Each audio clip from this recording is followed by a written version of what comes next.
talking about the sports you do and don't know, both within and surrounding Baltimore. Don't ask him about preseason games, oh no. Stuff and things in Griffin Basso. Despite it being on the internet, he can call it what he wants. So, Glenn Clark Radio. Glenn Clark Radio. Glenn Clark Radio.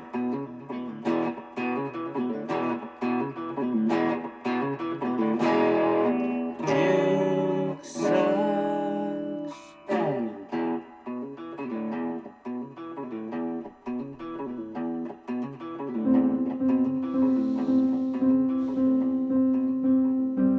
What if I told you a sure thing isn't always so sure?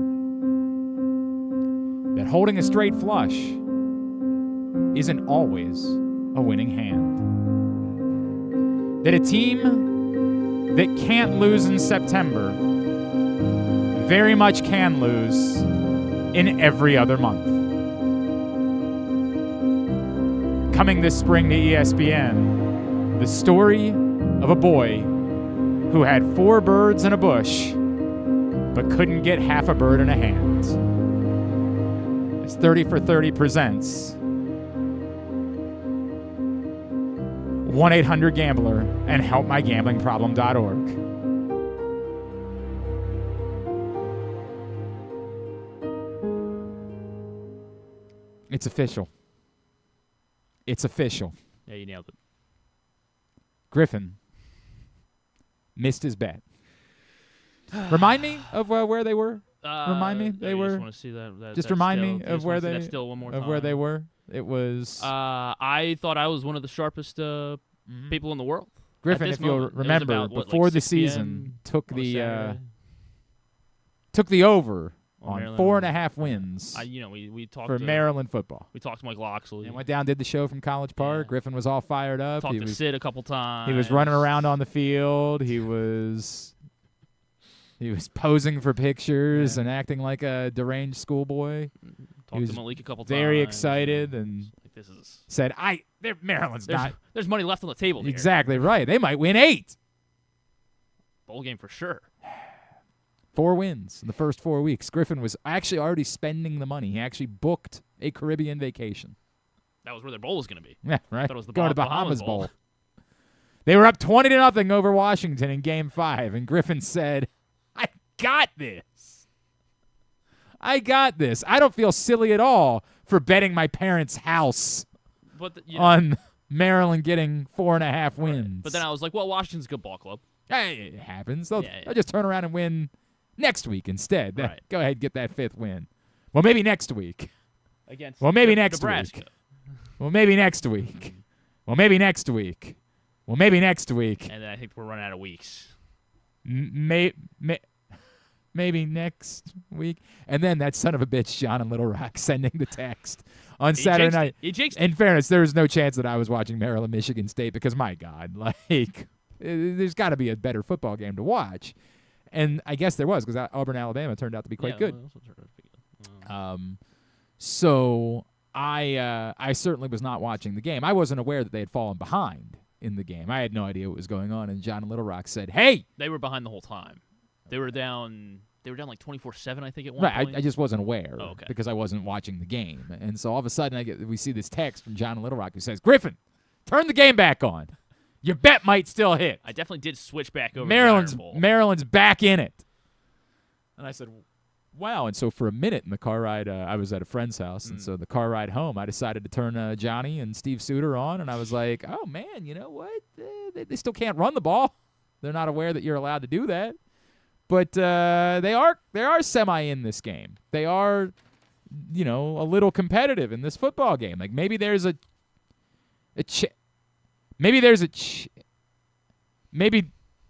there's not. There's 4 wins through 4 weeks All Griffin needed was a half a win. He didn't even need a full win. He just needed a half a win. You get a push. And then you get a push, right? Like, and then you're good. They could have just found a half a win somewhere over the course of the last 8 weeks. Well, but alas, not meant next to year. be. Not meant to next be. year.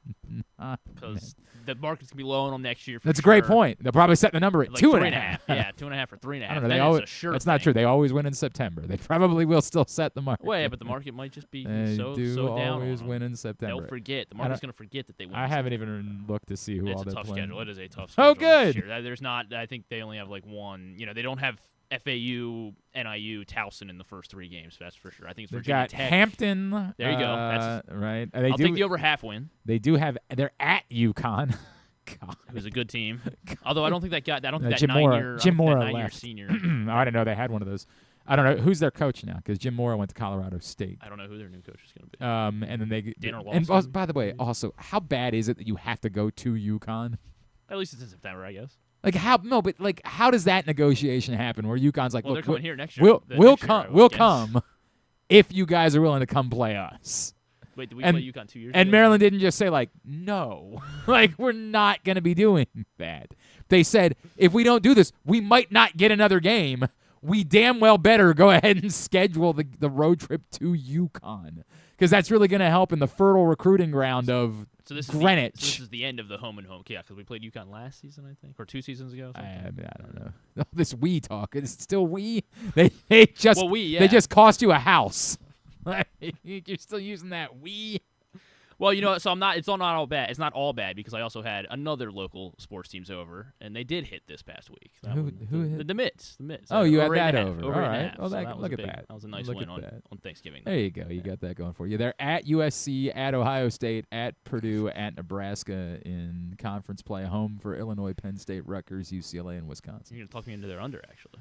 That's where you can't be let down. Sure, you might have nowhere to sleep, but at least you have Maryland winning football 5 games. Got that going for you. All right, that was a fun. I saw there was somebody else. I think Jeff Ehrman was tweeting about it over the weekend, like in disbelief that someone probably had bet the over on Maryland's wins, and I was like, I know a guy. And it turns out some other guy on Twitter was like responding to him, Yeah. like, "Yeah, I did it." So I'm like, "Hey, Should I good reach the news." SVP? See if Griffin you has can add it to the company. segment tonight. To Bad Beats. Yeah. You should maybe send him a text. Just say, Scott, I know it's been a really long time. I don't even know if Scott remembers me at this point. Like, we used to do regular stuff with Scott all the time. And then I swear to God, like, I don't know what happened, but he was just sort of like, who? And you are? I do Sports Center. It's like, I was like, all right, man. All good. All good, bro. You go ahead with your life. But yeah, you might want to reach out to him and just say, hey, have you thought about maybe for Bad Beats including Maryland's over win total? Because that would make for a good segment. It is a Monday edition of Glenn Clark Radio. Good to be back. Hope everybody had a great holiday weekend. I spent most of my holiday week making food, which I'm good with. Like I spent most of mine eating food. How about that? Very similar. I did a lot of that too. Like don't get me wrong. I did plenty of that as well. I made 2 turkeys. I made 2 pans of mac and cheese, and I did something else. And I've already forgotten what that was, but I'm sure it was good. I'm sure it was delicious. My second turkey was the better of the 2 turkeys. The first turkey, part of it was a little dry. I don't know what happened there because I go to painstaking efforts to make sure my turkey is not dry. Painstaking efforts.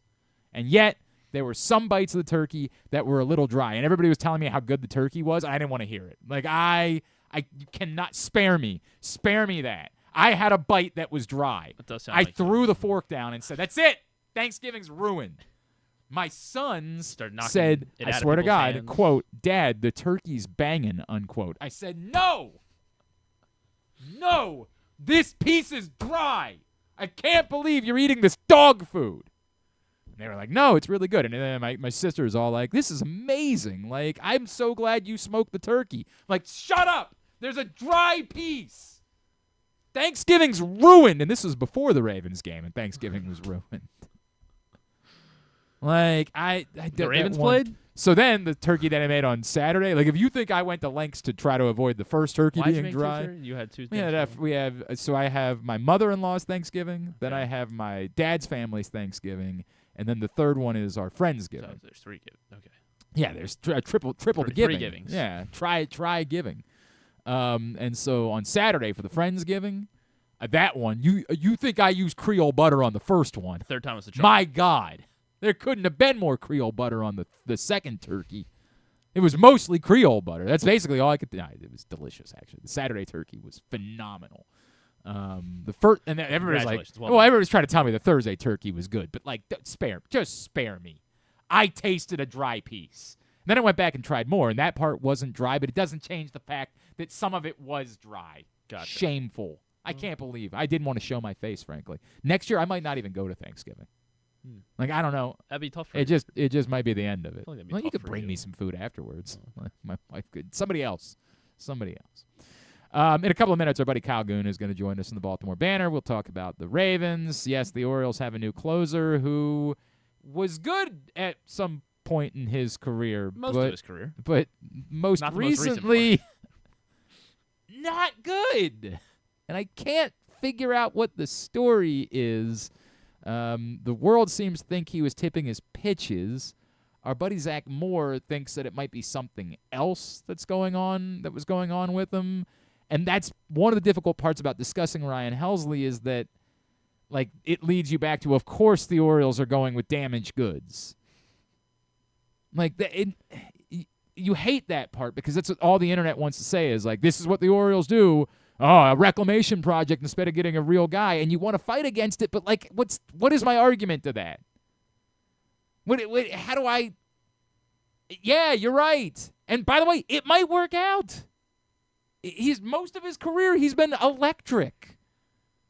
But there was... And then it was weird to find out that apparently, like, everybody else that was interested in him in free agency wanted to convert him to a starter. Yeah, well, yeah. Like, why? He was thinking about adding another pitcher, too, so that way, I don't know.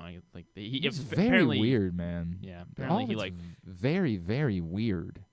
Had no clue what to do about the pitch tipping thing. So I guess his. How is starting gonna make you stop tipping your pitches? Well, just adding more pitches, I guess. So then you just have more. The hitter has more to think. It's not just fastball, slider. And you have to throw Look, a change dude, up I hope Ryan Helsley works out swimmingly in Baltimore, but I understand why the reaction from some Orioles fans is same old Orioles. I get it that they have to prove that it's not.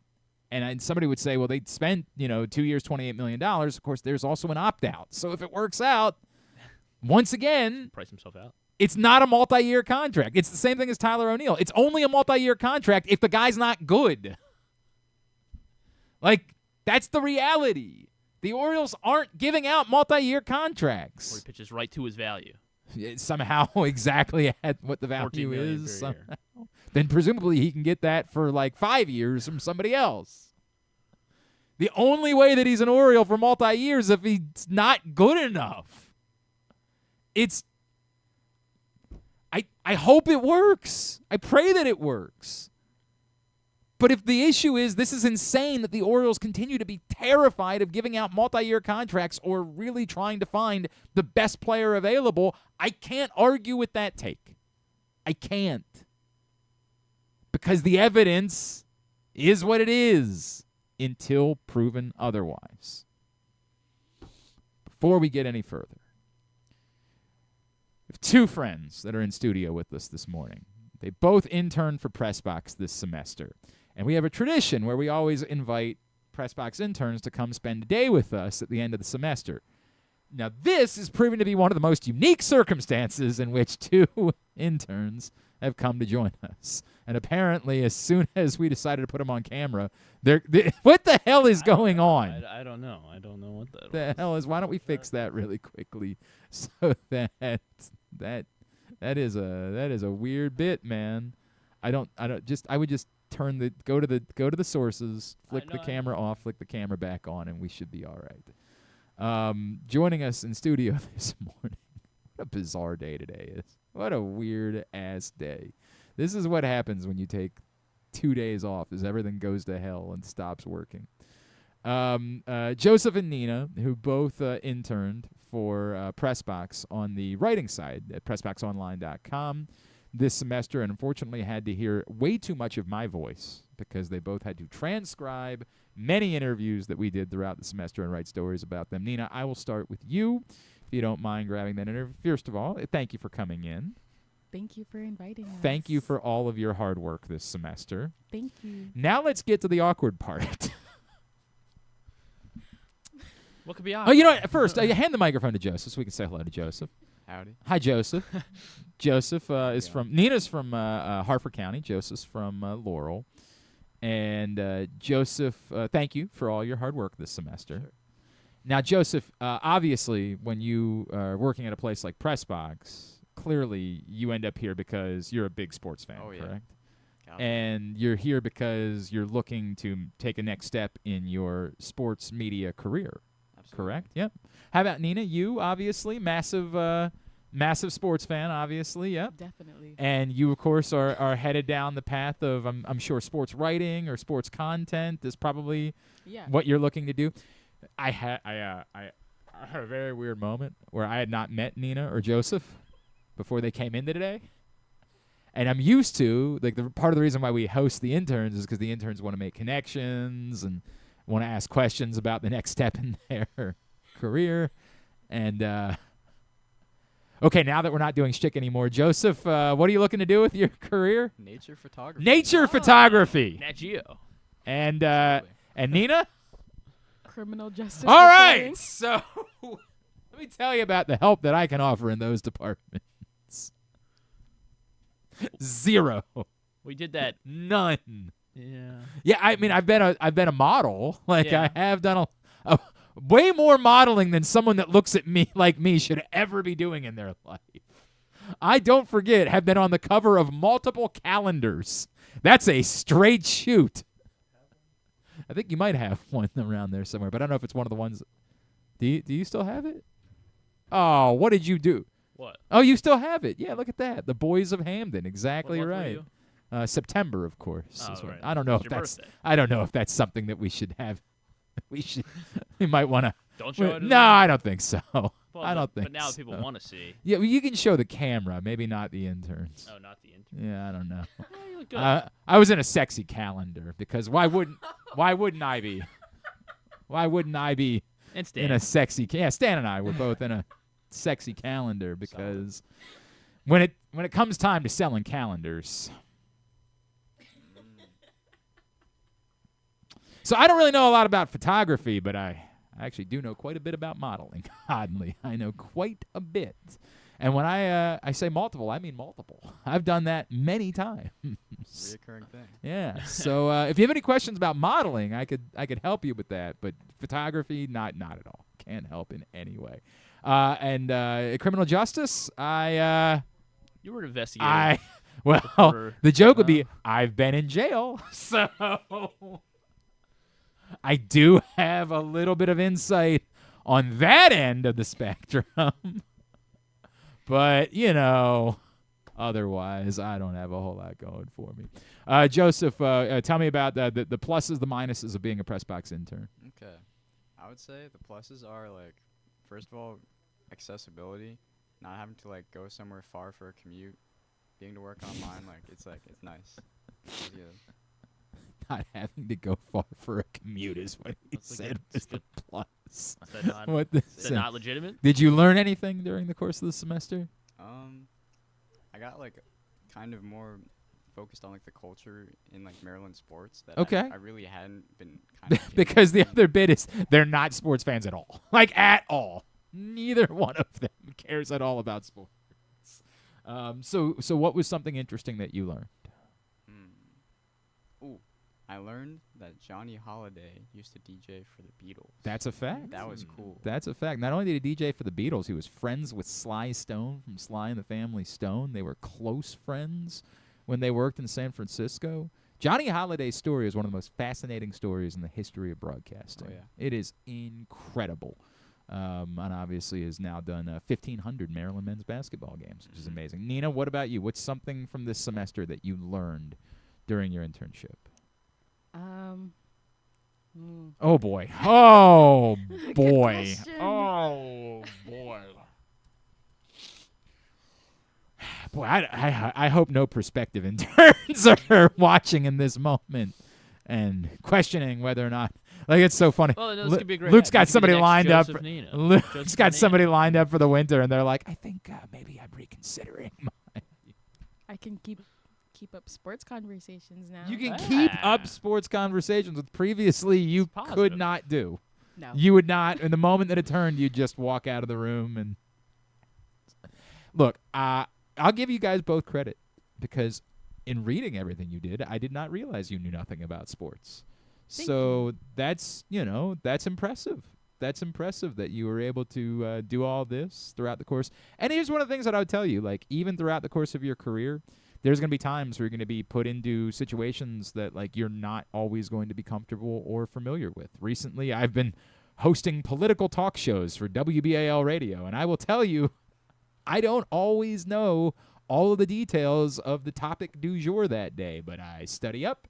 And I do everything that I need to do in order to – and then I have people say, like, dude, you sound like you've been doing this for forever. I'm like, right, because it's a job. Like, the job requires that. So that probably is a good learning opportunity for any sorts of things. Like, you might want to get into nature photography, but it might be the reality is that, like, the job that's available is, photographing, I don't know, feet or something like that. I don't know, man.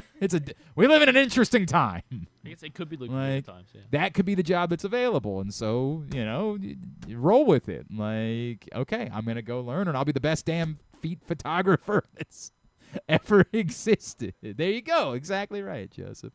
Nina, Joseph, thank you again for all of your hard work this semester. Really appreciate it, Joseph. I normally let people plug their Twitter or Instagram. Or whatever it is that, I don't know, maybe there's some social media that I'm not aware of these days because I'm a dinosaur. Okay, can I plug my Twitch? By all means, plug your Twitch. All right, guys, twitch.tv/JOWZVAL, Jowls Val. Jowls Val. That's right. Jowls Val. And what do you play? Play a lot of Valorant. You play a lot of, I don't even know what that is, so I can't pretend that It's a video game playing for Maryland. I swear to God, this is what my kids are into. They're so into watching people play video games, and, like, that entire phenomenon just sounds like hell to me. Like, it sounds like, I'm sure if you're the one doing the streaming, that makes sense to me. But to watch somebody else play a video game, like, this was like being in my buddy's basement when I was, 10 years old and being like, it's my turn. Hand me I don't want to watch you assholes play a video game. I want to play. So it sounds like hell to me, but my kids, it is their world. So they might suddenly they might be big Jowls Val fans here in the next couple of weeks. I'm not sure. Daily streams. All right. Well, very cool, man. Very cool. And Nina, what about anything that you'd like to plug? Yeah, you can follow my news account on Instagram, nina.wilson.news. Very cool. And what are you, like, doing over there? Like, just random news updates. Okay, very cool. No, that's very cool. Nina, Joseph, really appreciate you coming in. Really appreciate all the hard work. Nobody leaves empty-handed. You got a Flocky T-shirt, which, considering you had never watched a Ravens game before, I'm sure you'll be going to good use. Yeah, right. Yeah. Very quick. So I'm sure on the stream later today, you're going to be rocking that Flocky T-shirt. Thank you. Thank you for coming in, and thank you for all your hard work this semester. Well done. Nina and Joseph, both from Maryland, both students at Maryland who worked with us at Pressbox this semester. Appreciate your hard work. And again, if you know someone who's looking for an internship, these two they just needed an internship, any internship at all. They were like, it's basically this or interning for. John Colson's got more gifts for you. Look at this. This is a big day. Wow. Wait a second. No. Wait. No, not those. Those go to Dad. Those go to Dad. No. We do T-shirts for the interns. T-shirts and the gift cards go to Dad. Well, enjoy. Thank you so much. It's great to meet both of you and appreciate your hard work. If I can ever be of help, and I don't know how. But if I can ever be of help, please be in touch. It is a Monday edition of Glenn Clark Radio. The Ravens are back in first place because the Steelers lost to the Bills yesterday in Pittsburgh. They are 6-6, but they still have good. Sure, they still have a better than 50% chance of making the playoffs. Let's talk a little bit more about all of it. Joining us now, columnist for the Baltimore Banner, our friend Mr. Kyle Goon is with us this morning here on GCR. Kyle, what's going on, bud? How are you? How was your Thanksgiving? Good, good. I just have to warn you, you're flying a little close to the sun. In your previous segment about video games, my girlfriend works for Riot Games and helps put together their tournaments. So we went to Paris in October for a big tournament in the sold out arena where the U.S. basketball team played. Okay, but were you I get that you're supporting your girlfriend, and that, by the way, good job. But are you into watching people play video games? Is that something that you would do with your time otherwise? Listen, we don't have to get into specifics of it. I mean, I don't think she's listening. I think we're okay here. I understand dude. This is where I don't want to yuck somebody else's yum. I understand it's massively popular. I have 2 kids, and that's what they do. They like watching people play video games. Old man Marley over here, can't understand it. The idea. It's just big. I don't know what to say either. It's just really, really big. I mean, literally a sold-out arena. It is insane. That was the venue for Olympic basketball in France. People are dressed up, lit up, all those things, cheering like crazy. There's a huge opening ceremonies. It kind of defies belief if you don't know the community at all. Oh, I'm probably gonna be begging this kid that interned for us that plays video. I'm probably gonna be begging him for a job here in a couple of years. Hey man, add me to your team. That's probably gonna be where we're at. But I'll just never get it. I'll just never understand. But there's lots of things that I don't understand, for example, how a team can turn the ball over 5 times against defense that couldn't stop anything coming into a game. I'm in this weird place. And Kyle, I actually didn't end up writing anything this week because I had we're working on our year-end stuff right now. But I'm in a weird place where there's this feeling of it kind of doesn't matter. Maybe the Ravens could still make the playoffs, but it doesn't really matter because look at this group. How could you possibly believe they're good enough to do anything? And I understand that feeling. I think that feeling is warranted. Even as they won 5 straight games, they had serious warts. I still also know that this is the NFL and everybody's pretty mid, and I who knows? I just can't shake until I see Lamar Jackson look like Lamar Jackson. I don't know that any of this matters because this team can't go on any sort of run without that version of Lamar Jackson. Yeah, that's exactly right. And I think that's what everyone is kind of hinging on. I mean, if you look at, sort of my game recap columns over the weeks, a couple weeks ago, it was, the Ravens can do more to help Lamar. Then against the Jets, it was they don't look like they're ready to romp through the AFC North. And then on Thursday, I was sort of this just stinks. What the heck is going on? They should be embarrassed. There's this kind of I feel like I've been led down the plank, so to speak, of just turning my nose up at the Ravens and what they're doing, and it's really about Lamar, his play, and his consistency. I mean, when he had I go over and over on this one play, but when he had the screen pass to Keaton Mitchell has some blockers. He just has to throw it, 10 yards horizontally, and he throws it at Keaton's feet. I'm like, dude, what's going on? We've seen you make that throw a million times. I mean, he's messing up on the throws we've seen him make a million times. I mean, last year he had 41 touchdowns and 4 interceptions. I will argue to the ends of the earth that he was the best player in the NFL last year.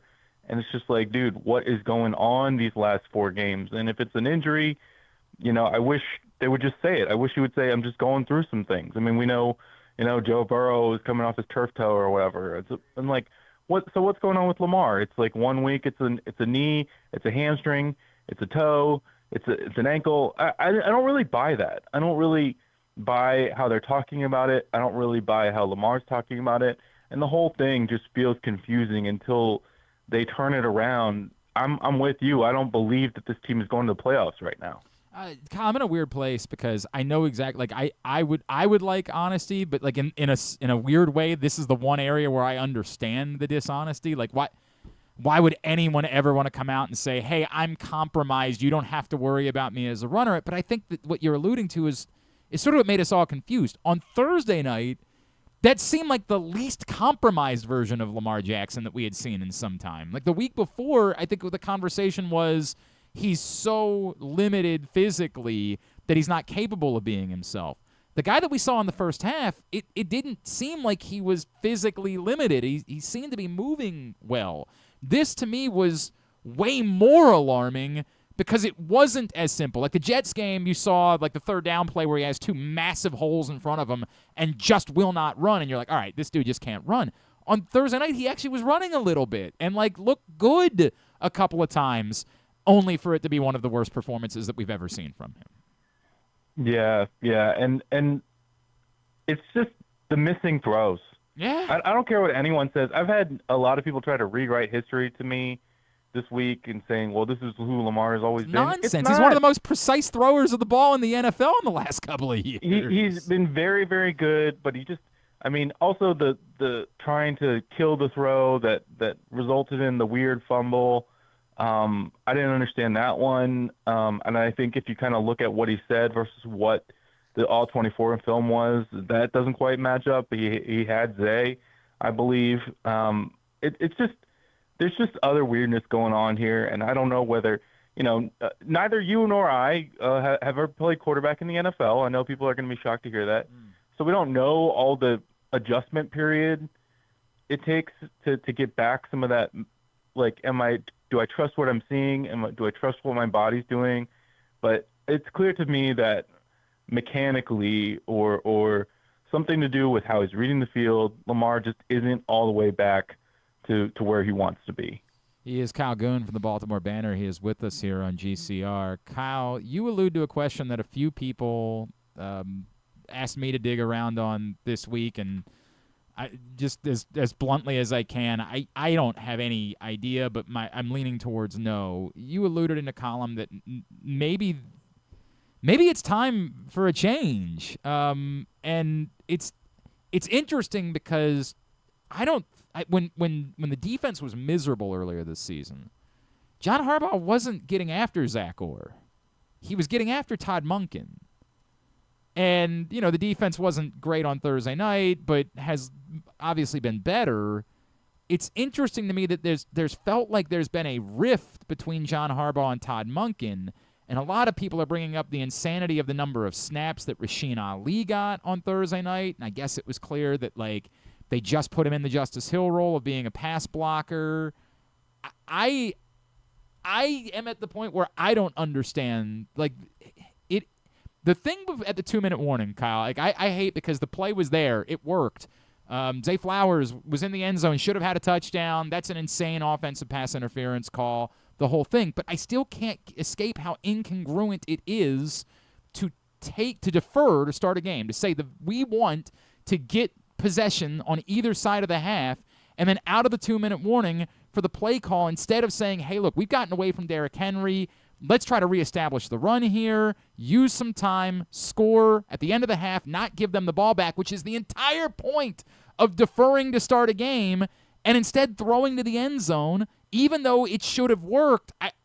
It just makes no sense, and I can't wrap my mind around some of these things that we keep seeing, so I get it. Why maybe we need to have a conversation about what's going on with the offense and Todd Monken's role with it. Yeah, and the thing that also has just been ongoing that I just don't think the Ravens really spend a lot of time thinking about is the snap count battle, the time of possession battle, another very lopsided. And, of course, it's going to happen when we give up that many turnovers. But what you and I are talking about is Derrick Henry had not one touch in the entire second quarter. It's insane. One touch. He had 10 carries for the entire game. And on his touches, he had 2 of the 3 most explosive plays in the whole freaking game. He had the longest reception of the game. So why are we pretending he's a run-only back when he can rip off a 50-yard reception? I know he doesn't do it that much, but he did it in that game. And I just think it's crazy because, one, you have one of the most talented running backs ever who's still very, very good, sort of rotting on the vine here, and you're just not using him the way you can. But going away from him also loses you the snap battle. It loses you the time of possession battle. You don't manage clock. You get your defense back out there again and again. I mean, the defense stopped the Bengals from getting in the end zone on 4 red zone possessions in the first half. And guess what? They tired out because the Bengals took 20 more steps than the Ravens, and that actually freaking matters. I mean, and the Ravens have just treated it all year like the snap counts and other teams getting 20 more snaps, 15 more snaps than them doesn't matter. They haven't changed. John's even brought it up after games and said that has to change. And guess what? It has not. Do you think they'll do it? I mean, I think if they were going to do it, they would have done it by now. I mean, that part, right? Yeah. Like, I mean, and to be clear in my column, I'm sort of, trying to speak to the feeling of what that game was, which it was an embarrassment. Mm-hmm. And I even said at the time, I don't know if this helps the team if they fire somebody, but I think it would make everyone feel better because it would be the accounting at least an acknowledgement that is deserved for. I mean, that's the worst defense in the NFL. That is the worst defense in the NFL, and you made them look like they're the '70s Steelers. There's a steel curtain for some reason. The balls are bouncing everywhere. You can't get anything going. Another thing, Glenn, that's really bothered me, they haven't scored on a first drive of the game since I think they've only scored once since like the Chiefs in September. Like they don't win on scripted drives. And if you understand how games work and how offensive coordinators work, you should be winning some of those scripted drives in the start of halves. And the fact that the Ravens can't even do that really, really is troubling on a lot of levels to me. How much of it do you put on, between the struggles just in general of the offense and particularly Lamar's struggles, the common belief is that, well, a lot of this is because he just has no trust in his line. What do you make of that, Kyle? I mean, I think that's somewhat true. And if you kind of look at, I mean, I probably rely on this too much, but I look at PFF grades a lot and a lot of the guys across the board, even Ronnie, even Tyler, mm-hmm. Aren't pass blocking that well. But I just think if that's not working, you have the personnel to make this a run first offense. And in that game specifically, against the Bengals, I mean, they're 32 or they're 31 in pass offense or 31 in rush offense. It's just, they're getting killed every which way. So just pivot. If Lamar is missing throws, pivot. Make it a running offense. Make it a running team. Cram the ball down their throats. Give your defense a little time to breathe. I know that the interior line has been really rough, and that's really been affecting Derrick Henry. But I just really feel like where the Ravens coaching really fails to me is that their pivots are not very convincing, and they don't seem to be well thought out on how to help the defense and win the game. Yeah, I agree on every. But other than that, things are swell. Things are super swell.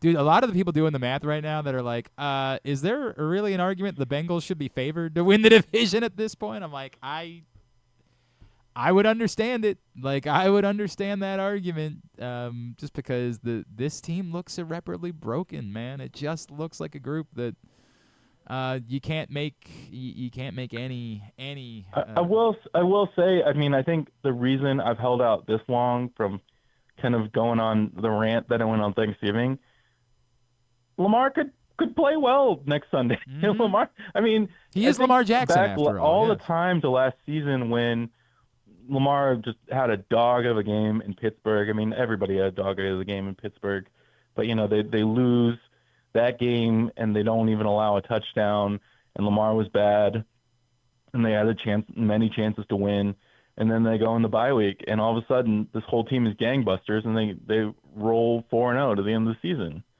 So that can happen. Lamar is that good. He's that capable. I mean, this is sort of a long rest. The Steelers didn't look that good, but I don't know. I mean, I am sort of edging on until I see it. I don't think I can believe it with this team. I mean, Lamar can lift them up just by him playing to his standard. Yep. But we just haven't seen it for a while. What do you have cooking for this week? Well, I'm gonna kind of chill out and step back by publishing a column hopefully later today that it's all about what role does Eric DaCosta play in all this, which is very. I mean, I find it very interesting that a lot of people want to argue to me, well, this roster clearly isn't talented enough, and it's like you look at every pregame or preseason pick, and it's like this is the most talented roster in the NFL. So clearly, a lot of people thought this roster was good. It's not turned out to be so good, and I think I'm interested, in exploring why the worm has turned on those assessments. Yeah, to be fair, we thought that Jair Alexander might be a football player.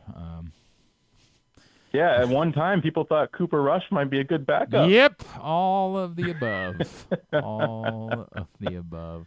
At Kyle Goon is how you follow him. Thebanner.com is where you see all of his stuff. Kyle, appreciate you, pal. Let's talk again real soon. All right. Thanks for having me on, Glenn. Thanks, buddy.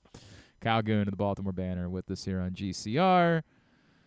Hey, that's where we are. Like I was leaning. I wasn't able to write this weekend because we were doing a lot for our annual Best of issue. Of course, you can still get this issue with Jim Smith on the cover. Maryland AD. It's still available right now at your Baltimore area High's Dairy stores for free, and you can read it all at PressBoxOnline.com.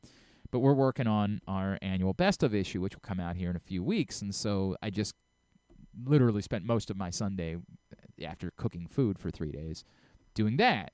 And I had a couple of ideas of things that I wanted to write if I had had time to write, but ran out of it. And I couldn't decide whether I was going to go down. The problem is, I already wrote the Lamar Jackson column last week. They're not winning anything with this version of Lamar Jackson.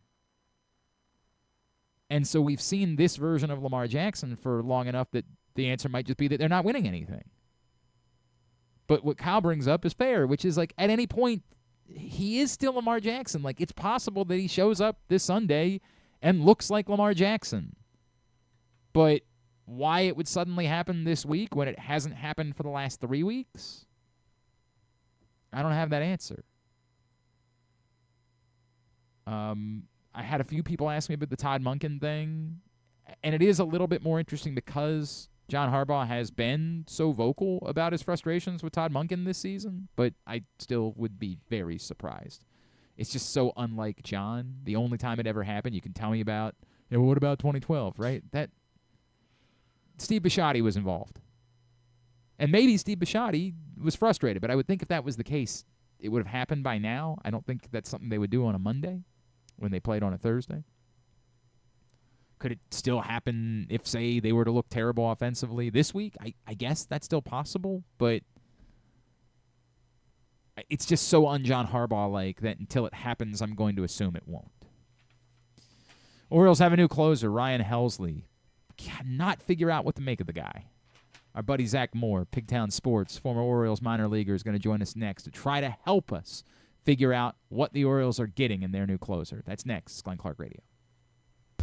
Get in the game with Volo Sports. With over 15 sports to choose from, join a league or grab a Volo membership for discounted play, free daily pickups, fitness classes, and exclusive events. But the best part? A portion of every league fee helps the Volo Kids Foundation provide free sports to over 5,000 kids across Baltimore City each year. Don't miss out. Early pricing for the winter season ends December 12th. Final registration deadline is January 15th. Sign up now at volosports.com/Baltimore. Get ready to hit the ultimate holiday jackpot at Live Casino during the live action $1 million giveaway. Every Friday through December 26th, we'll draw 25 lucky cash winners, but only one winner each Friday will advance to the final rounds on December 26th, where you could win $1 million in just 3 spins. Come make your million, only at Live Casino. At Erndale Mills, must be 21. Please play responsibly. For help, visit mdgamblinghelp.org or call 1-800-GAMBLER.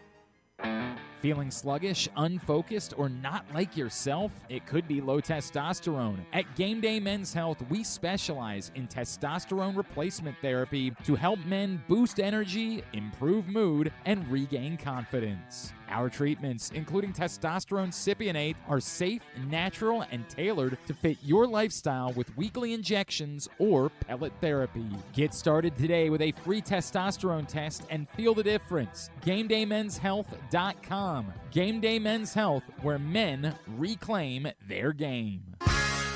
The weather's getting cooler, so when you and your family are picking out a place to dine, be it lunch or dinner, let's make it nice and easy. Now, with 2 great locations, the Costas Inn remains your #1 destination. Whether you want to get steamed crabs and the full Costas menu out at the original location at 4100 North Point Boulevard, or sample the complete menu minus the steamed crabs at the new location above the grandstand at the Timonium Racetrack, Costas is your place to go. Check out the website, CostasInn.com, for a look at the menu, and if you want to plan that crab feast, call 410-477-1975. The Costas Inn. Gambling can be a fun and entertaining experience, but there are risks involved. If you're planning on betting on the game at the casino or on your phone or computer, know your limit, stay within it. Set a budget and a time to stop.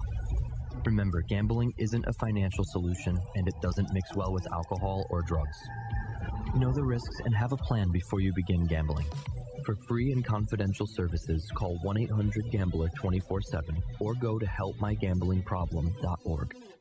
Looking for Baltimore's premier waterfront dining experience? Head to Nick's Fish House, located in the Baltimore Peninsula. Enjoy crabs all year long, plus happy hour Monday through Thursday from 3 to 6. Planning a celebration? From rehearsal dinners to corporate crab feasts, Nick's is the spot to make it unforgettable. And the fun doesn't stop there. Live music fills the air every Thursday through Sunday. Check out the full lineup at nicksfishhouse.com. Nick's, it's where Baltimore comes to eat, drink, and play by the water. Make the most out of every day in your Toyota RAV4. Available in hybrid or gas-only models. A RAV4 can get you where you want to go in style. Check out buyatoyota.com for deals on new RAV4s from your local Toyota dealer today. Coming back in here with Glenn and the other guy, Garrett, whatever his name is. You know who they are. All right, back in here on GCR as we continue along on a Monday edition of the program. Coming up a little bit later on today, Stan the Fan Charles and Luke Jackson are going to try to learn a little bit more about the Orioles' new closer. They'll be doing a show. You can watch it, facebook.com/PressBoxSports, starting at, it's tomorrow. I lied. It's tomorrow. Tomorrow. I was. Set my calendar. My fault, 5 o'clock, with Katie Wu from The Athletic. Who has written a little bit about Ryan Helsley. So that's tomorrow, 5 o'clock. Watch it live, facebook.com/PressBoxSports. As always, Stan shows brought to you by the Costas Inn and the all-new Costas Inn, now open in Timonium. And we need to try to figure out what the Orioles have in their new closer. So let's bring in a friend of ours. You follow him, of course, all of his content at Pigtown Sports, former Orioles minor leaguer, and our buddy Zach Moore is with us this morning here on GCR. Zach, good morning, pal. How are you? I'm doing good, Glenn. How you doing? Where are you today? Where am I today? Yeah, where are you? I'm at work. Oh, okay. I was going to say, it's not your normal setup. That's why I was so thrown off. Well, I appreciate you doing this while you're at work today. We're not going to get you in trouble, are we? We're not going to, like... As long as nobody comes to use the conference room, I think we're all right. All right, fair enough. Zach, I was interested in something that you said over the weekend because it seems like I think the question that needs to be asked of Ryan Helsley is what happened in New York?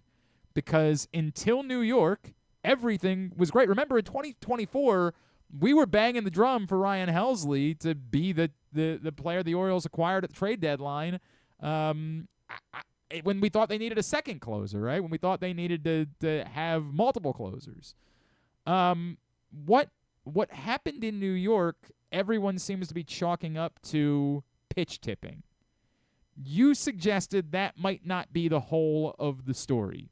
So give me your thoughts on what happened to Ryan Helsley in New York. I don't want to say it wasn't the reason. I didn't see the glove tipping that some people were making videos about. They were saying that he would like squeeze it a little bit harder when he would go to throw a fastball. Basically, like he would squeeze the glove around the ball. And I watched a lot of video this weekend, and I just didn't see it enough for me to think that was the issue. I seen a little bit of like a tick in his leg, his back leg, before he would start his motion when he was only throwing a slider. Okay. But it wasn't consistent enough for me to think that that was the only issue either, because I found maybe like out of 100 videos, I maybe 20 fastballs where he did it too. So I don't think that was consistent enough. It was definitely something. I mean, you watched a lot of 100-mile-an-hour fastballs, and guys just looked way too comfortable in the box and put extremely good swings on him. Especially knowing the devastating slider that he had, like it's like they weren't even looking for it, and they were just waiting on the fastball, and they were just obliterating it. I mean, gave up over almost a 500 average against it, and it was I don't know what they did. I mean, the slider actually got better when he went to New York. Fastball obviously was just worse. The fastball has actually gotten worse every single year since 2022, as far in terms of like average against it. But I also noticed that his arm angle changed every single year, and he kept going higher and higher and higher. And I don't know if that's by design. I mean, it started around, I want to say in 2022, it was like 51, 52 degrees, and now it's up a full 10 degrees in 2025. Huh. So he's at 62. And when it's something that's that drastic, now it's been changes every single year. It didn't go from 52 to 62, but still, that tells me they're trying to find a way to keep him healthy. Maybe like you don't change something that's working. Maybe it's just me thinking there. Like, why else would you allow that kind of change and then kind of see results go with it? And it's not like it was just a fastball arm angle. The slider arm angle went with it too, but the slider and the curveball stayed just as good. So I don't really know. I really don't know what happened, to be honest with you. Did he lose any of the velocity on the fastball? He in 2022, his perceived velocity was 99.7. 2025, its perceived velocity is 99.3. So I'm going to say no. Man. And the movement is still within like 0.8 of an inch. So it has to point to some kind of tipping, but whatever it is, it's Major League Baseball players picking it up and not somebody like us sitting around making videos.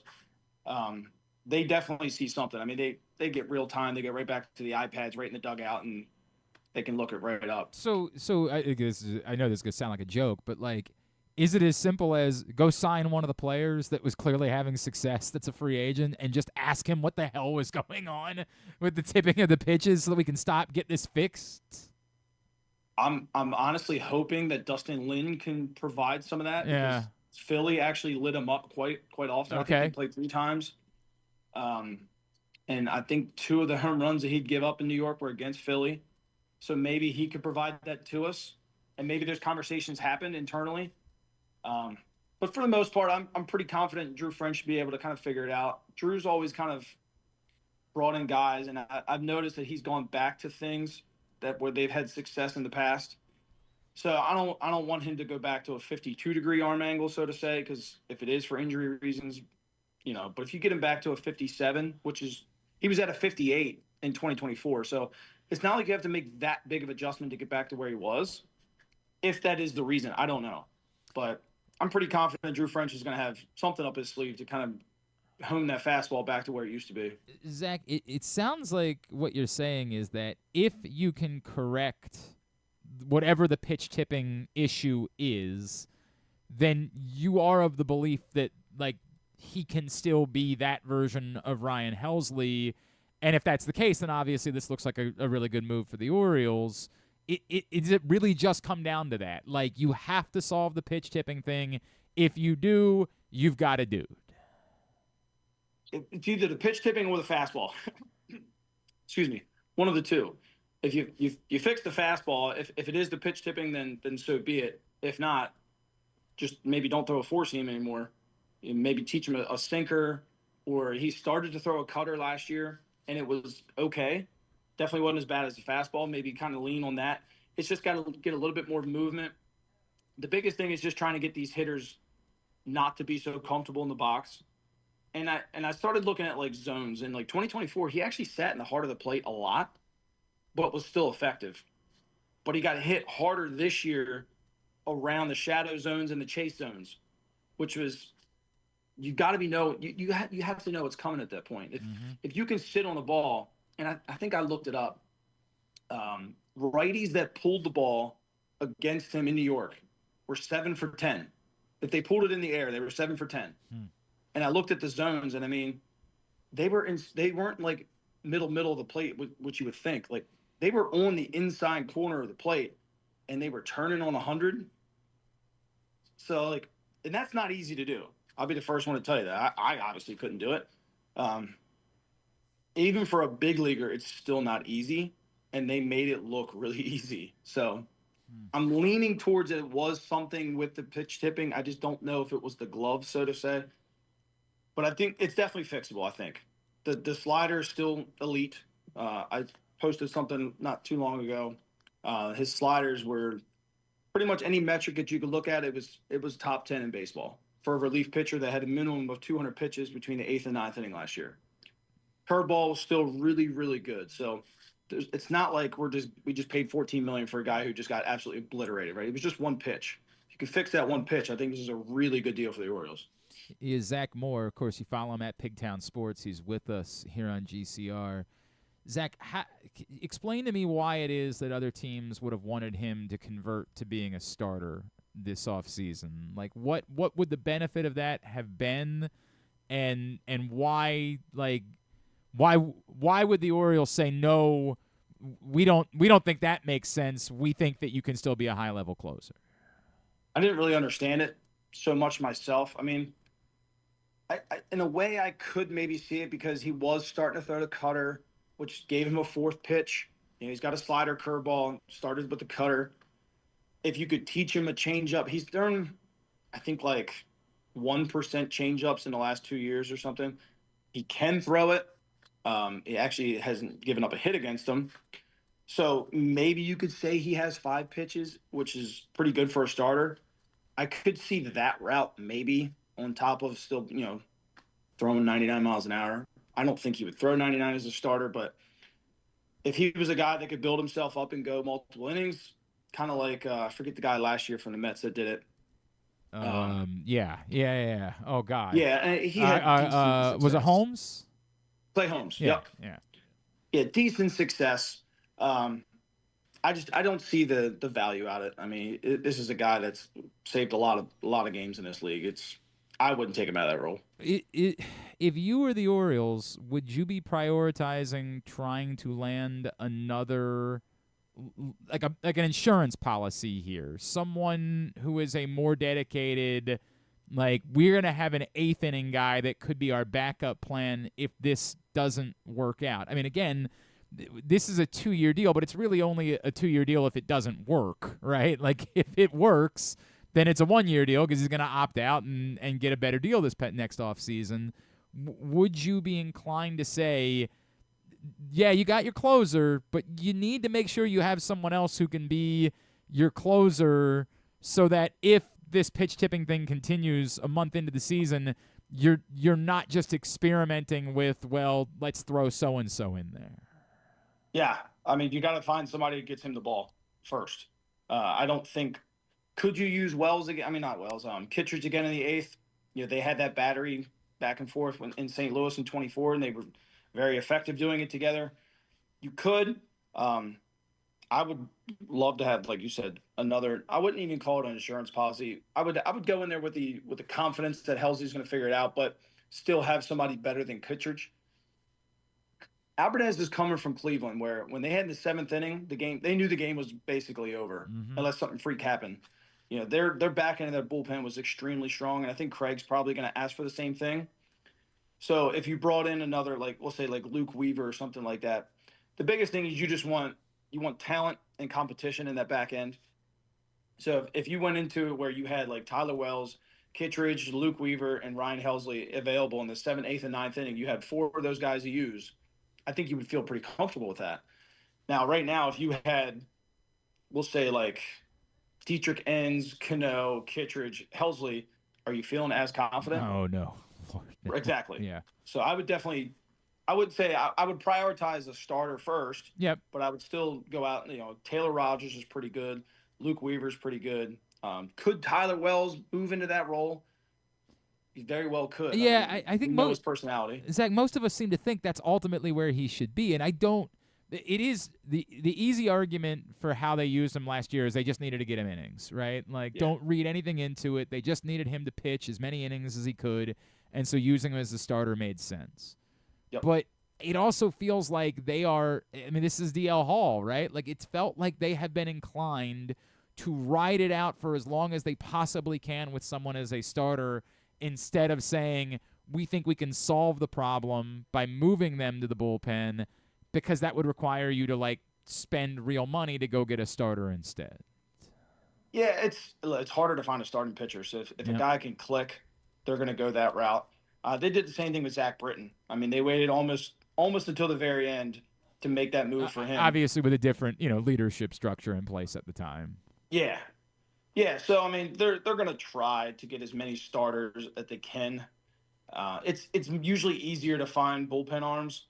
Elite bullpen arms, no, but bullpen arms in general, yes.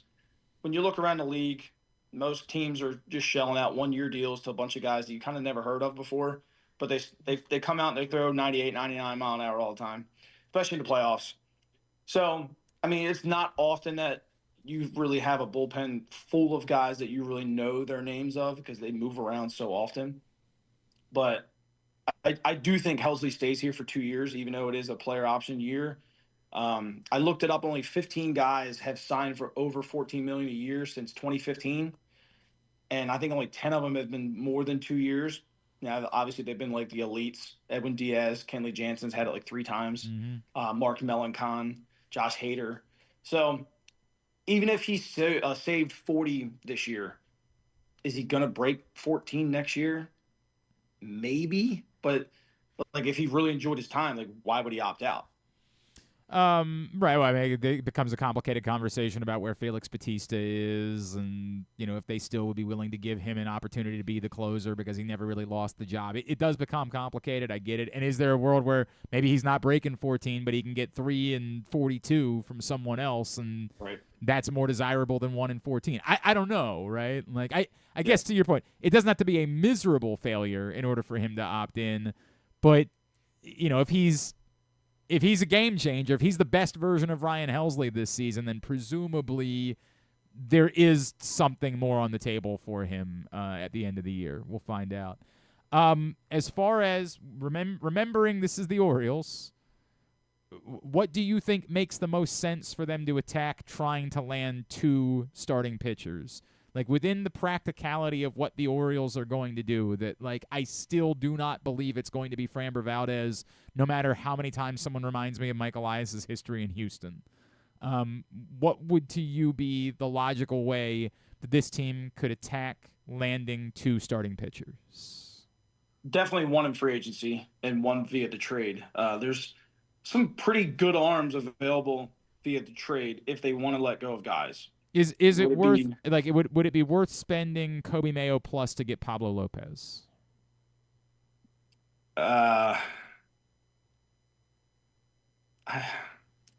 Pablo's got a big name for. I don't think Pablo's a 1, to be honest with you.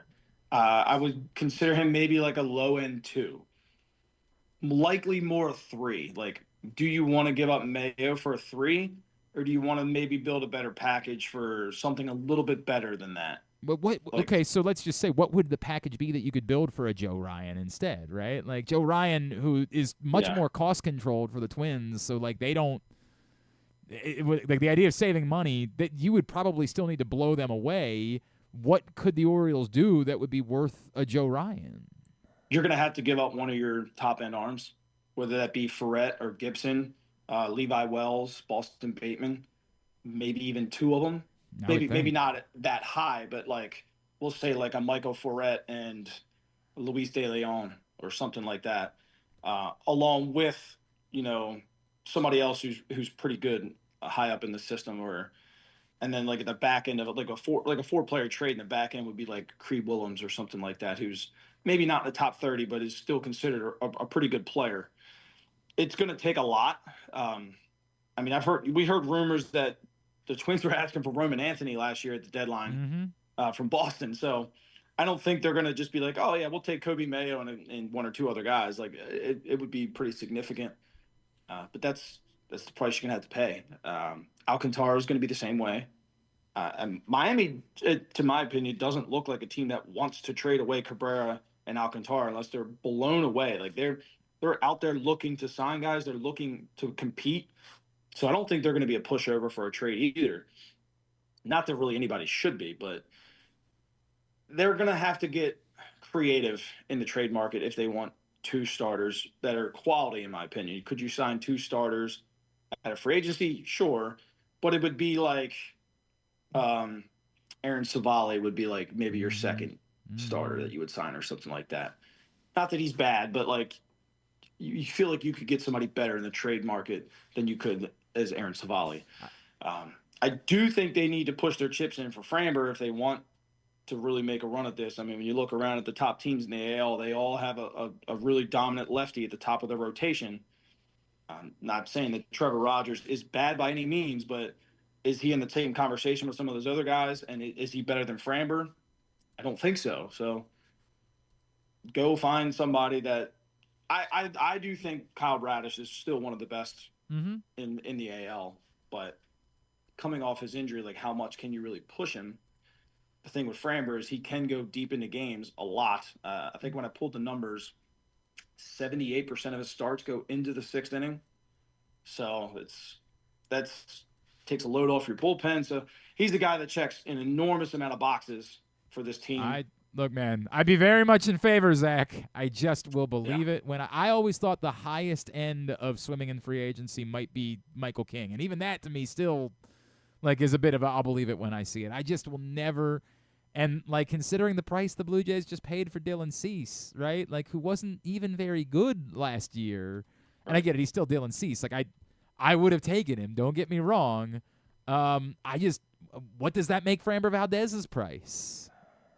I think Framber's going to probably roughly between 32 to 36 million. That's a year. what I'm thinking, right? Yeah. Like, and I hope, God, I pray that this is the time the Orioles say this one's worth it. And maybe the relationship with Mike Elias is, what makes him say like we're going to do it that time. But I'm always going to default to until I see it. I just am going to assume otherwise. Like that's where I'm at. It's fair. I mean, I think the whole fan base still has PTSD. I mean, they just have to prove it. And again, none of the moves they made so far, like Ryan Helsley's a 2, but maybe a 1-year deal. Taylor Ward is 1 year. Like until they show me that they're going to spend big money on multi-year contracts, I'm just always going to assume otherwise. And like I don't think I'm misplaced in doing that. Zach, remind everybody where they can find you and what it is that you're doing. Pretty much just trying to cover the Orioles as best I can on every social media platform, TikTok, Instagram, Facebook, YouTube mostly, Twitter. Twitter, I spit out a lot of random stats all day long, so if you're into that, give that a follow. But it's at Pigtown Sports. I appreciate all the content you do.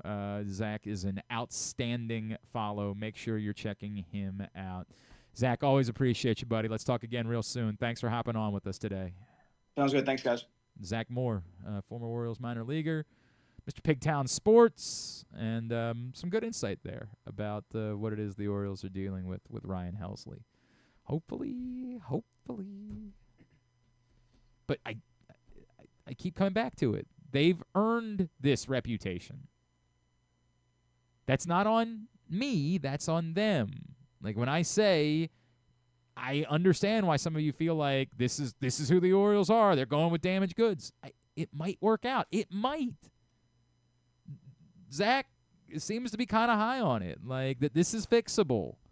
And if you do, then you're getting because there's like 2.5+ years. I understand. Really good, and then. But I don't think the Mets didn't try to fix it. Sure. No. Like I don't think they were just like hell, let him suck.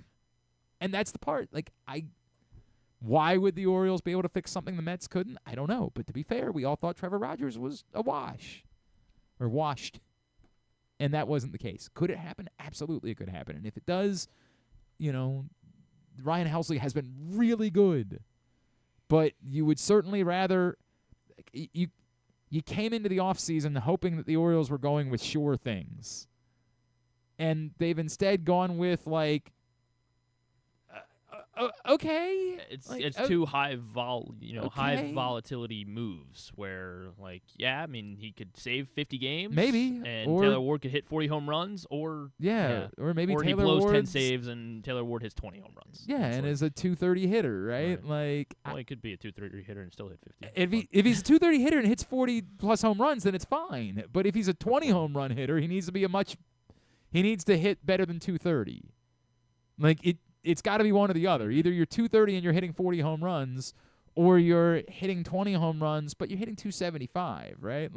None of us, when Austin Hayes was healthy, none of us were angry with Austin Hayes. Austin Hayes was a difference maker. But you better be getting one or the other. You better be getting a real power hitter or a real hitter. And if what you're getting is a guy who's converted, to just trying to be a power hitter, but isn't that power hitter, then you got nothing. You got a big box of nothing. I hope you get that guy. I hope that's the case. But it ain't Kyle Tucker. That's what you're dealing with. The Orioles' first two moves weren't Kyle Tucker and Edwin Diaz. And they never were going to be. I understand that. They're still out there. They are. You're right. But the reason why we're acting the way that we are is because, and by the way, it's never a sure thing that the guys that you signed to big money are going to work out either. I understand that. But there's usually a little less volatility involved than in these first two moves that you've made. That's where I'm at. But I hope they can solve it. And, Zach seems to think that that's quite possible. So I will respect that opinion. So much for money is no longer an issue with not pursuing Cease. They are not a serious team. That's from John in Little Rock. This team is a joke when acquiring real players. Two-time All-Star Ryan Helsley. But with a giant ward. Craig Kimbrell had been an All-Star quite many times. Well, yeah, but he wasn't in the... been quite a few times. He wasn't in the been prime of his career. I don't know if Ryan Helsley's in the prime of his career. Well, just age-wise, at least. Okay, I mean, I'll give you that. Sure. It's tough. John, I understand where you're coming from.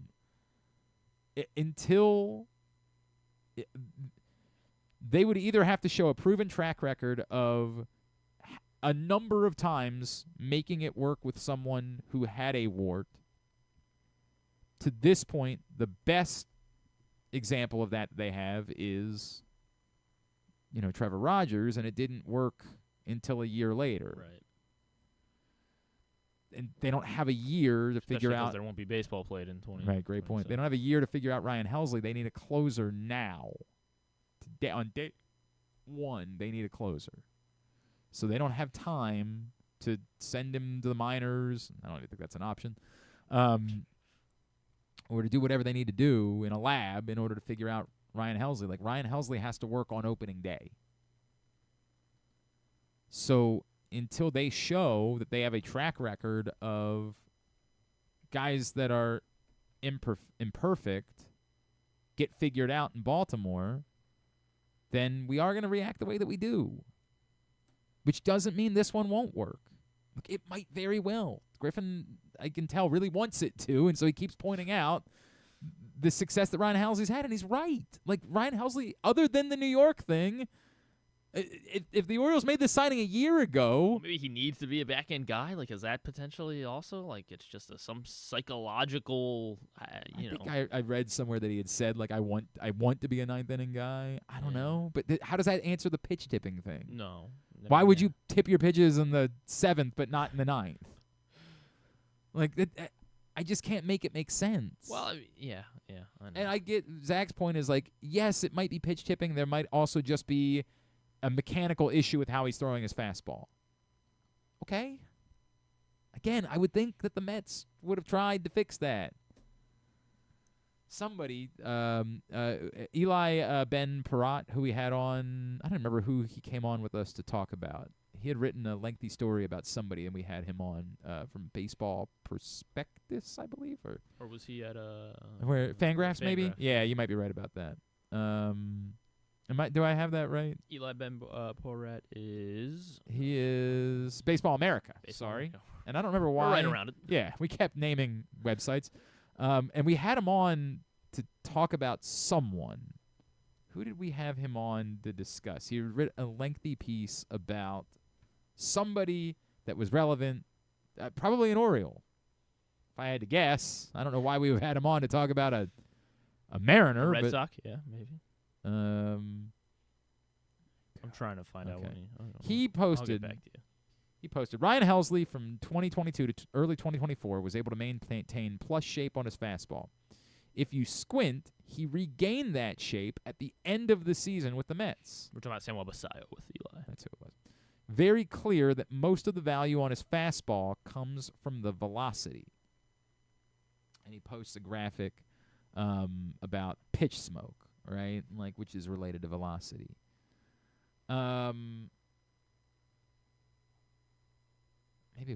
Maybe we invite him on to explain it to us because we're dumb. Maybe we're dumb guys. Well, we're smart. That might have been a decent one. That was one that I saw on Twitter, but honestly, I couldn't fully understand. You can share it, but I don't know what pitch smoke is. Now that it's rolling 50 pitch smoke, I don't know what that is. Hang on, I'll message it to you. Okay. Oh, it's chat now. Oh, for God's sakes. I thought for a second they deleted Sick of DMs. that. Yeah, right? Like you weren't allowed to do it anymore? Okay. Yeah. Here you go. I just sent it to you for you to see it. I just don't know what rolling 50 pitch smoke is. I don't understand. This is what's the Tim Robinson GIF? I don't understand. I don't know what any of this is, and I'm scared. That's how I feel. So look. Oh, okay. You can't look because it wasn't on the screen. I didn't realize it wasn't on the screen yet. Okay. So. Oh, okay. You want to be up, right? Maybe. Rolling. I think. So I think it's the blue line that matters, and we're looking at the timeline at the bottom, right? Like that's what I'm seeing here.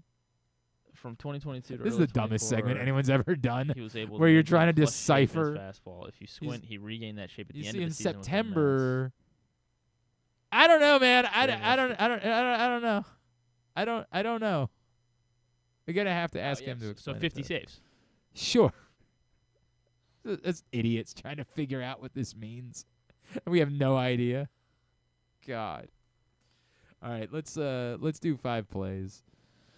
5 plays brought to you by Game Day Men's Health in Owings Mills, Frederick, and Columbia. You know, I've been on peptide proteins now for about 6 months, and they've been a true game changer for me. Man of a certain age, just struggling, you're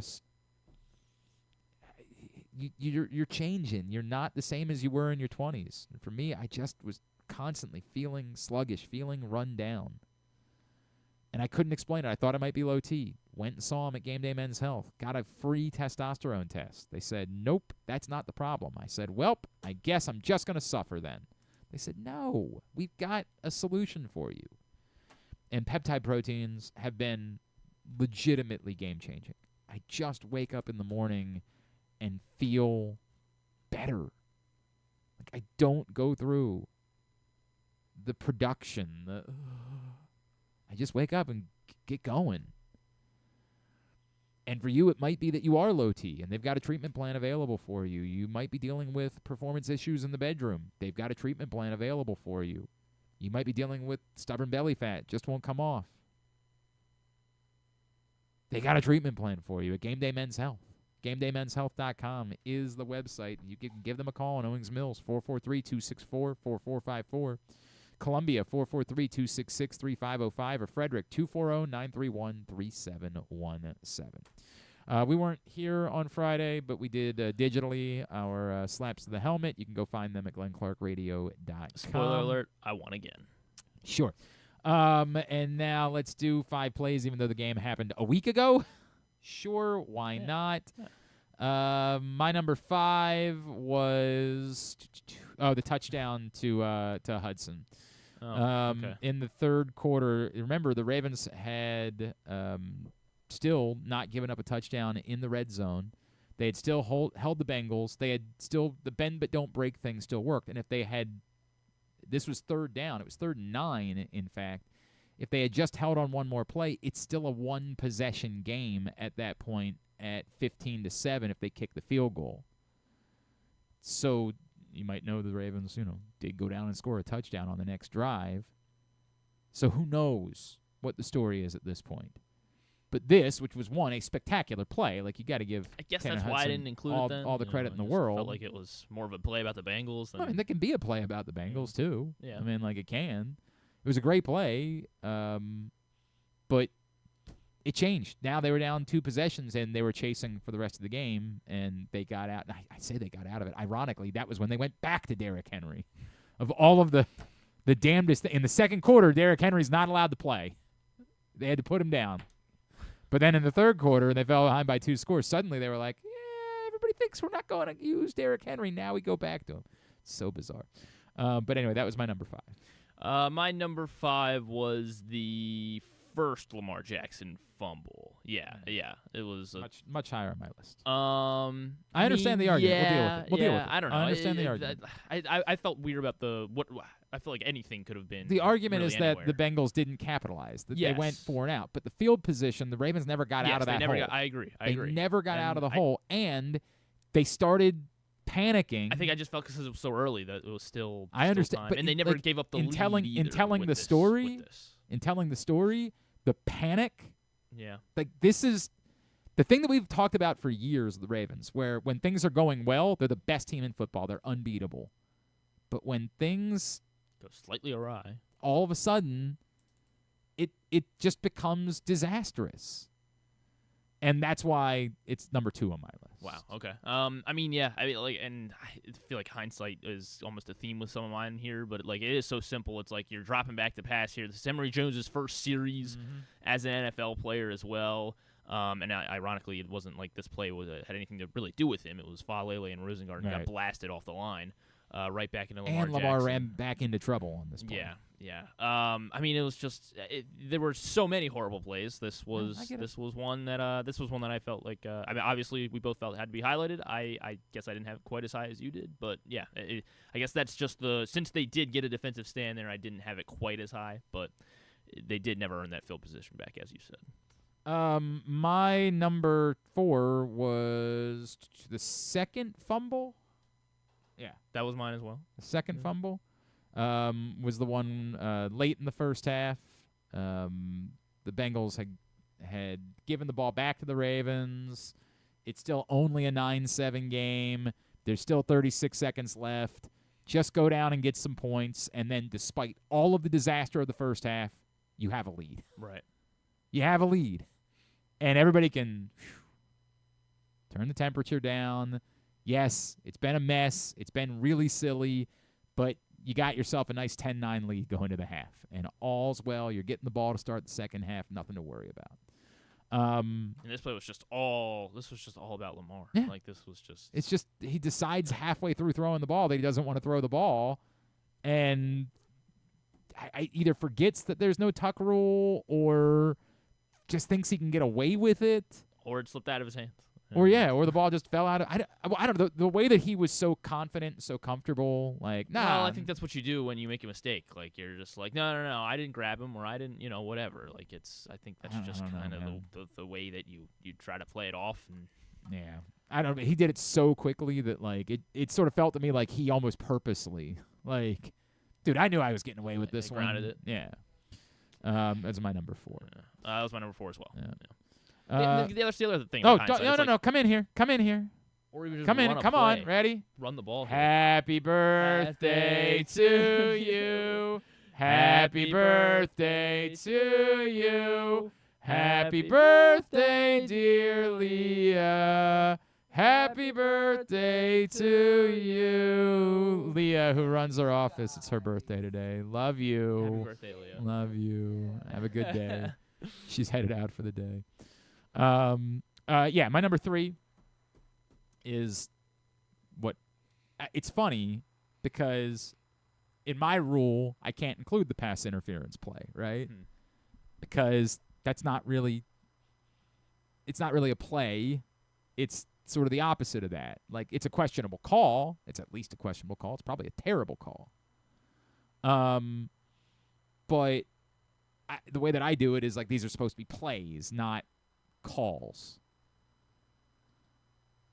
To me, it's the bigger story of that, as I said before, is really the play call, which is just asinine. I feel like I'm not gonna be able to get on that same level with you about the play call because it was a touchdown. Like, it doesn't matter. It doesn't matter. It matters in a small amount. What matters is exactly what we were talking about with Kyle Goon earlier, that Derrick Henry hadn't touched the effing ball in the second quarter. It's an encapsulation of this. What are you doing? And if it doesn't matter to try to hold the ball to the end of the half, then stop deferring. There's no reason to defer other than to purposely try to get the ball twice in a row. It's the only reason to defer. There is no inherent advantage of having the ball to start the second half versus having the ball to start the first half. The only advantage is to try to do this, to manipulate it so that you're stealing an extra possession. That's it. And you're not even really stealing an extra possession, right? Because the truth is, Cincinnati gets the ball after you get the ball. Like, I mean, you're just trying to maybe get – what you're really trying to do is set up to steal an extra possession at the end of the game. There's no reason to do it if it doesn't matter. If all that you think is, well, you just got to try to score, that's it. If that's the only thought process you have, then stop deferring. Go get the ball, go score on your first possession, and play that way.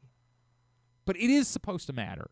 It's supposed to matter to try to get the ball. And this was your opportunity to reset and say, I don't know what the hell happened here where we got away from Derrick Henry. I don't know what we were thinking. But you know what the perfect time is to go right back to Derrick Henry? Is when you can use the rest of the clock. It's insane. It was an insane call. That almost worked for a touchdown. But if the Bengals go back down and score a touchdown, then what was the advantage of that? What happened 2 plays later is number 3 on my list. Thought you were going with you. That was. Oh, it was weird. It was my number 3 John's as well. Stalking us. What happened 2 plays later is on 3rd and 10 from the 36. You're now at least on the edge of field goal range. I don't know if it's field goal range or not because we still don't know if Tyler Loop's an NFL kicker. We have no clue if Tyler Loop can kick in the NFL or not. But you're at least on the edge of field goal range. Presumably, if you could get like a few yards on that play, you're definitely in field goal range. I think you can count on Tyler Loop inside of 50. All you got to do is not get sacked. All you got to do is notice that the pressure is coming, that everybody is lined up on one side, and that's the side where the pressure is coming from. You got to get the ball out. Or have somebody block, maybe. Or just change the play. Yeah. Do anything other than nothing. Then lose 10 yards. And lose 10 yards and knock yourself out of field goal range. And by the way, you'd still like to convert that play and keep the drive alive to do the thing that, I wanted them to do, which is score and not give the Bengals the ball back with time. Disastrous. And it's lost because it wasn't a turnover. Like the turnovers, of course, stand out loudly. This did take 3 points off the board, though. I mean, they should take 3 points. I know off we're the board. talking about the loop thing, but I mean, this is a 50.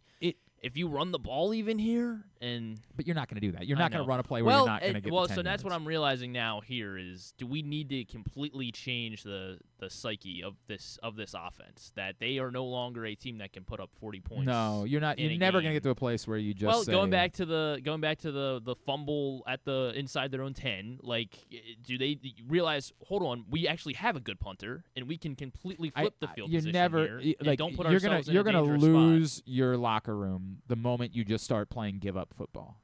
You're going to lose them. You're playing for a field goal. That's give up football. Yeah, it is. To say you were not going to try to convert on 3rd and 10. They're 6-6. It's like Griffin, you're having a different conversation.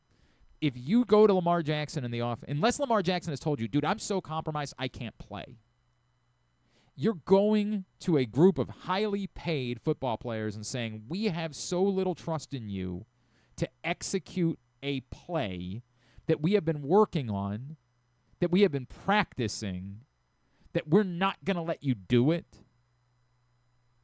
Get the F out of here, man.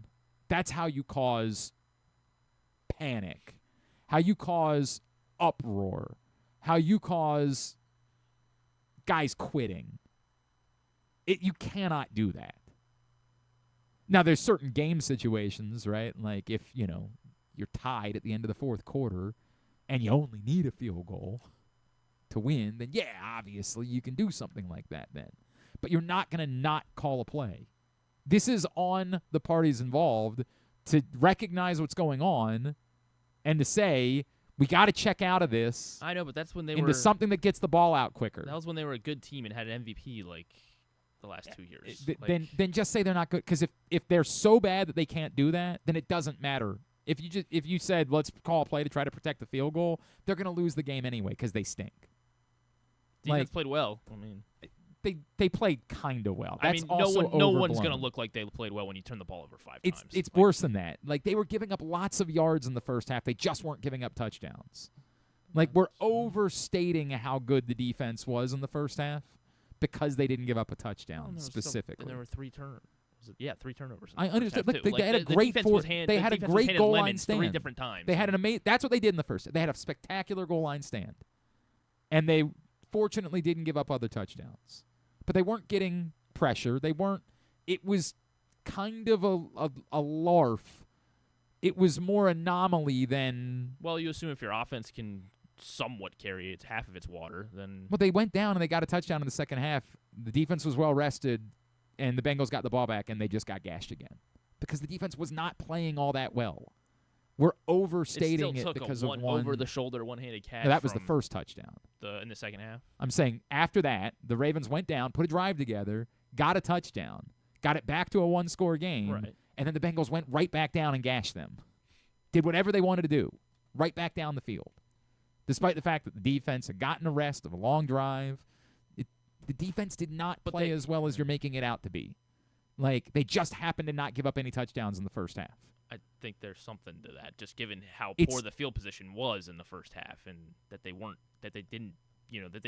The best argument is to say 4 times they did the best they could,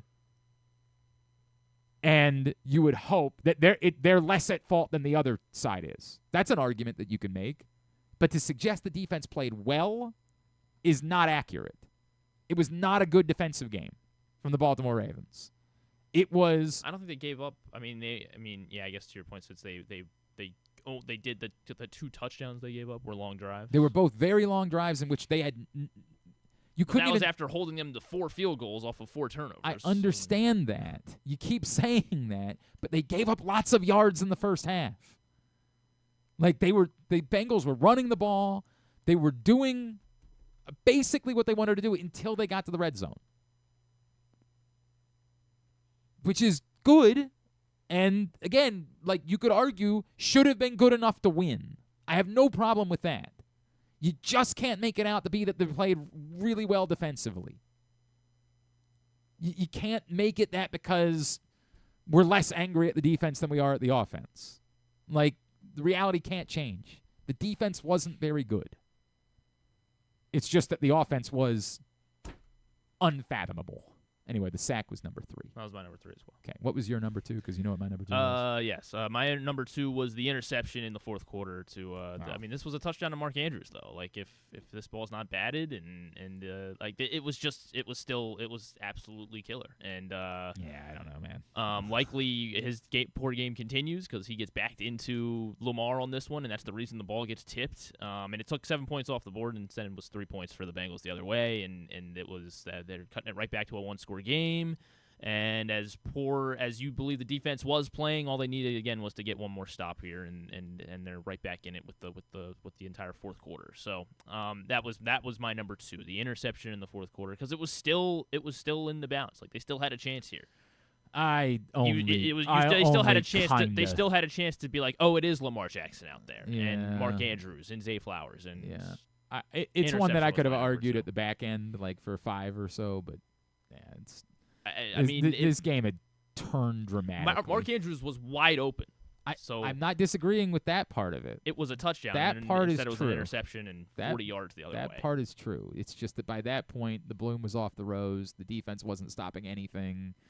I just think that we had the answer on the game at that point. They held him to a field goal after this. They did. They held him to a field goal. You're right. They did do that. Finally, is the number one to me was obviously the Isaiah Likely thing. I mean, it was just. I mean, that's. I can argue that like the early fumble, I could say, is just such the story of the game. It set the tone, but like, this is the biggest. What the F, the football gods are telling you you're not winning a football game moment that you could ever possibly get. Like, there's nothing that compares to this. Never let again after this. To what? Then they never let again after this. Like, there's nothing that compares to 1 inch from a touchdown. And the fact that was it the same end zone? I don't know. As like, the Zay Flowers thing? Yeah, the Zay Flowers thing. I guess I don't know. was, I don't know. I don't I mean, know they how. were going right to left. Yeah. I don't know how that happens. Twice. I don't think this one was as egregious as Zay's was. Like, Zay was egregiously, desperately trying to make up. Like, he was being utterly reckless. Right. Like, he can go down at the one and like, fine. Like, I think this... Likely was going to walk in no matter what. This was more of a defender making a... This, to me, is like when we talk about Lee Evans versus Billy Cundiff, right? And, like, on the Lee Evans one, we have to acknowledge that someone else made a play. Whereas the Billy Cundiff one was just a miss. Like, I would compare them this way. Like, I think we have to acknowledge that someone made a play on the Isaiah Likely one, whereas the Zay Flowers one was just... Someone still made a play on that one. It was reckless. I mean, it was reckless what Zay Flowers was doing at that point. Anyway, yeah, it's number one. That's the reality. And it's still the dumbest rule in sports, no matter how many internet weirdos try to say, the end zone is sacred! The end zone is sacred! Is that what they say? Oh, my God, the number of effing weirdos. I don't remember. Who's the guy that's always my frenemy that just wants to fight with me all the time and just thinks he wrote for, like, Russell Street Report, and I can't remember what the guy's name is, and I feel bad. Because it's a weird way. Like, I actually somewhat like him despite the fact that his entire online identity is just fighting with me. He tweeted you this week? No. It's just every time this conversation comes up, and he's a Duke fan because, of course, he is. Like, when I found that out about it, I'm like, oh, my God, this is the least surprising thing I've ever heard. Was it a Rob? No.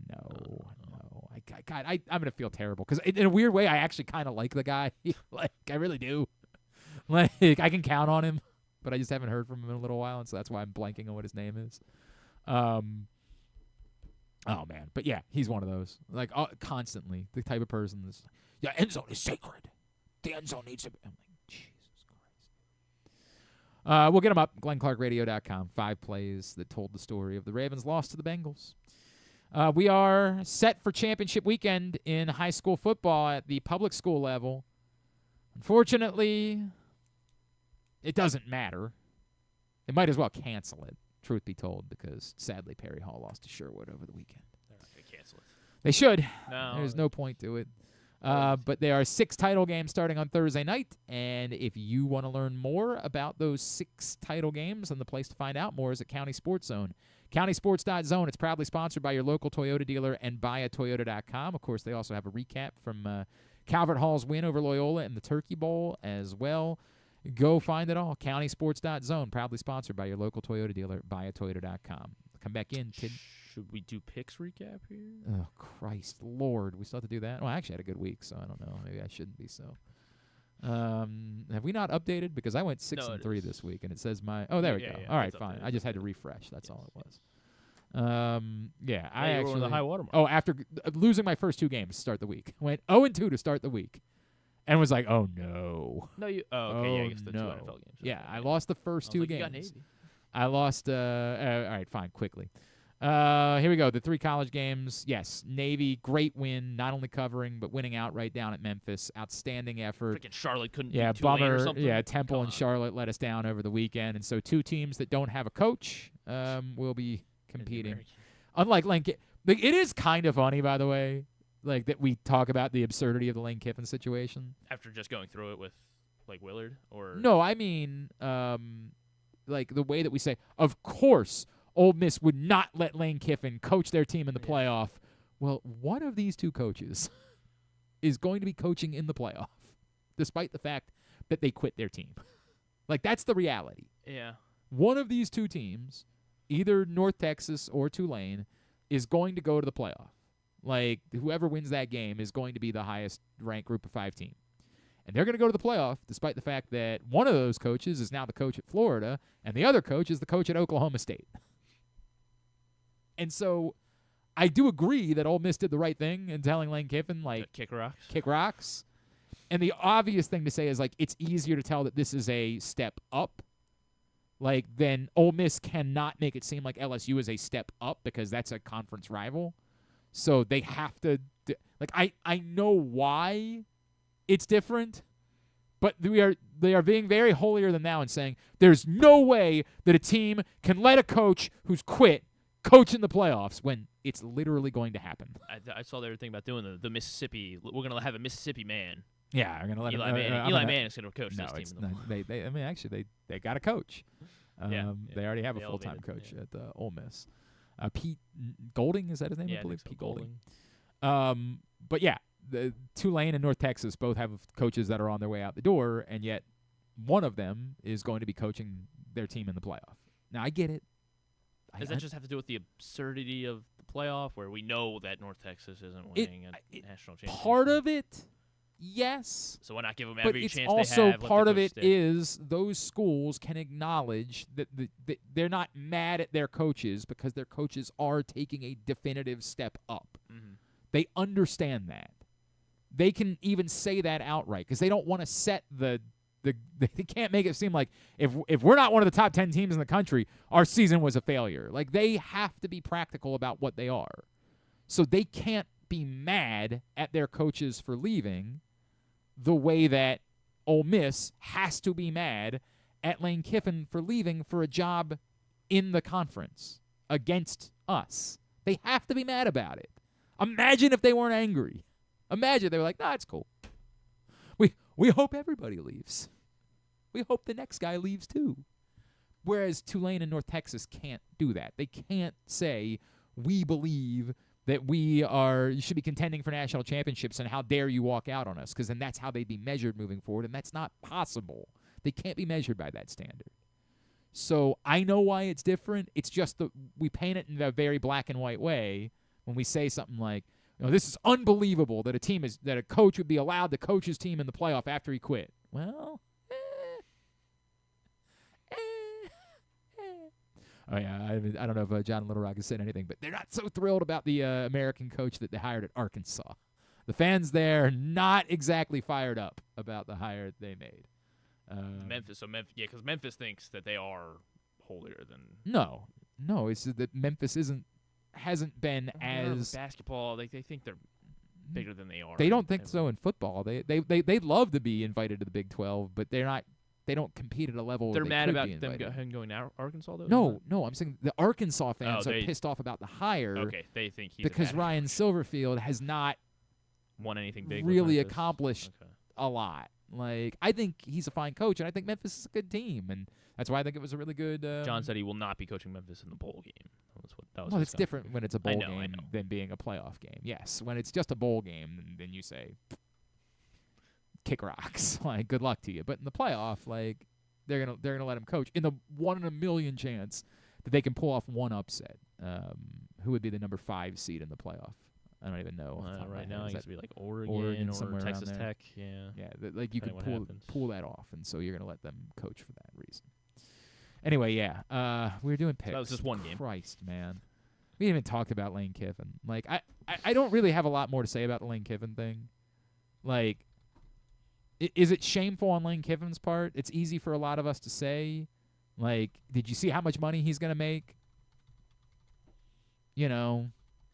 Like him telling Marty Smith yesterday, like, well, Pete Carroll said, what, your father would leave. Like, trying to pin it off on anybody else. Trying to be like, I'm only leaving because Pete Carroll told me to. Like, come on, man. Be a man. Like, say, I'm leaving. Sorry, I think this is a better opportunity. That's why I'm taking the job. I think I got a better chance. Like, say the part out loud. I don't think I can win the national championship at Ole Miss. And we can all say, dude, you're literally in the playoff. Yeah. But he can say out loud, yeah, but we're not beating Georgia or Alabama. We're not beating Ohio State. Just say it. Have the balls to say that. Be the villain. Just say it. He's trying to play both sides. But yeah, trying to be like, oh, I mean, they're great. I really wish I could coach them, but I'm also leaving.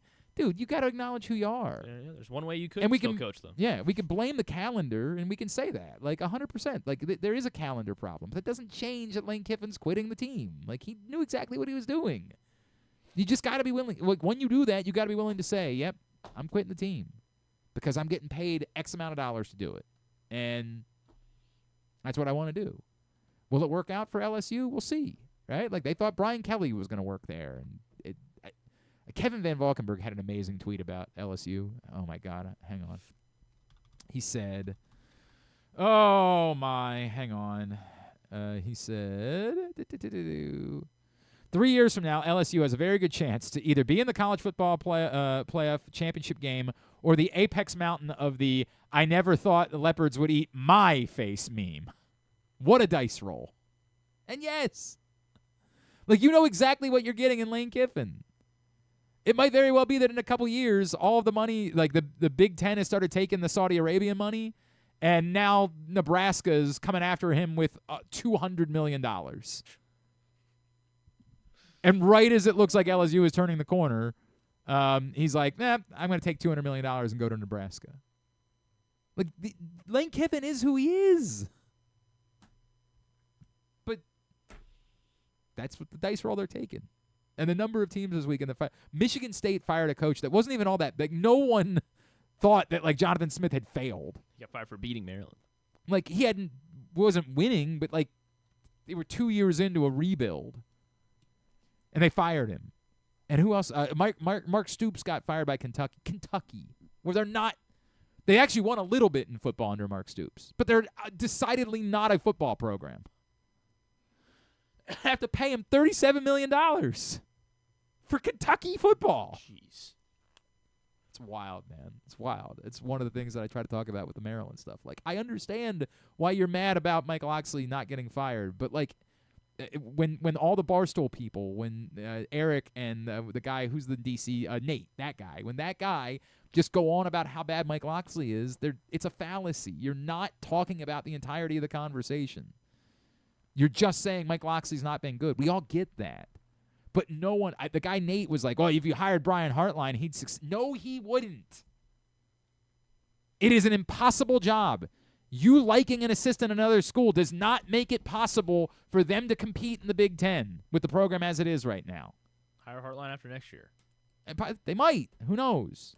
Brian Hartline wouldn't take if anybody in the world wants Brian Hartline to be their coach, he's not taking the Maryland job. Maryland is the only argument for a worse job between the SEC and, again, the ACC, everybody can say is bad, but that's part of the point. Cal can hire a coach that can believe they've got a chance to win the ACC. They're not winning a national championship, but of course they're not winning. We know they're not winning a national championship, but they can do something. Duke might win the ACC, and they are horrible. They are a wretched program. Could win the ACC. I understand that. They're awful.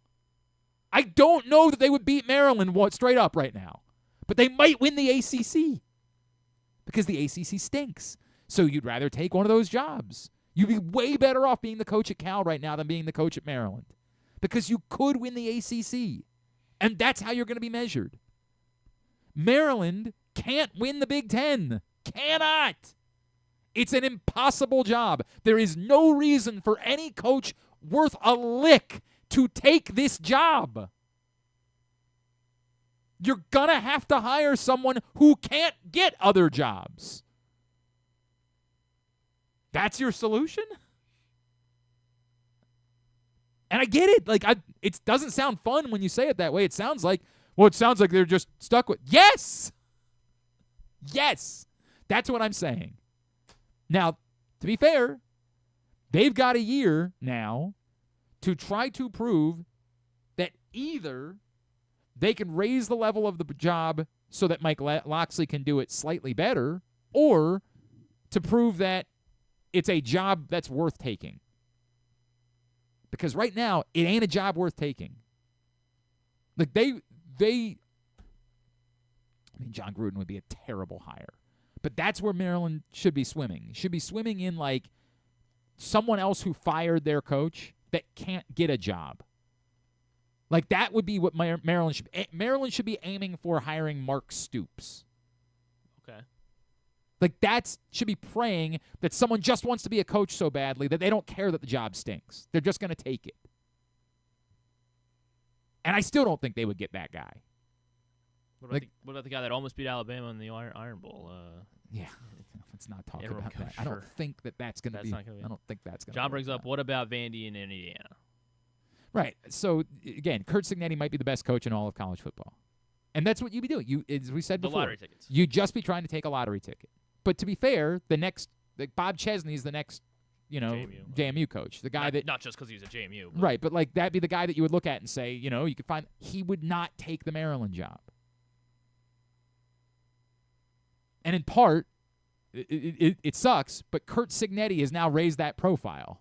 Because Curt Cignetti has had so much success, Bob Chesney now gets to pick where he goes.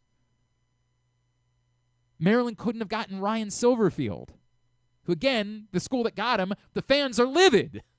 And Maryland couldn't have gotten him. That's where you are. And to be fair,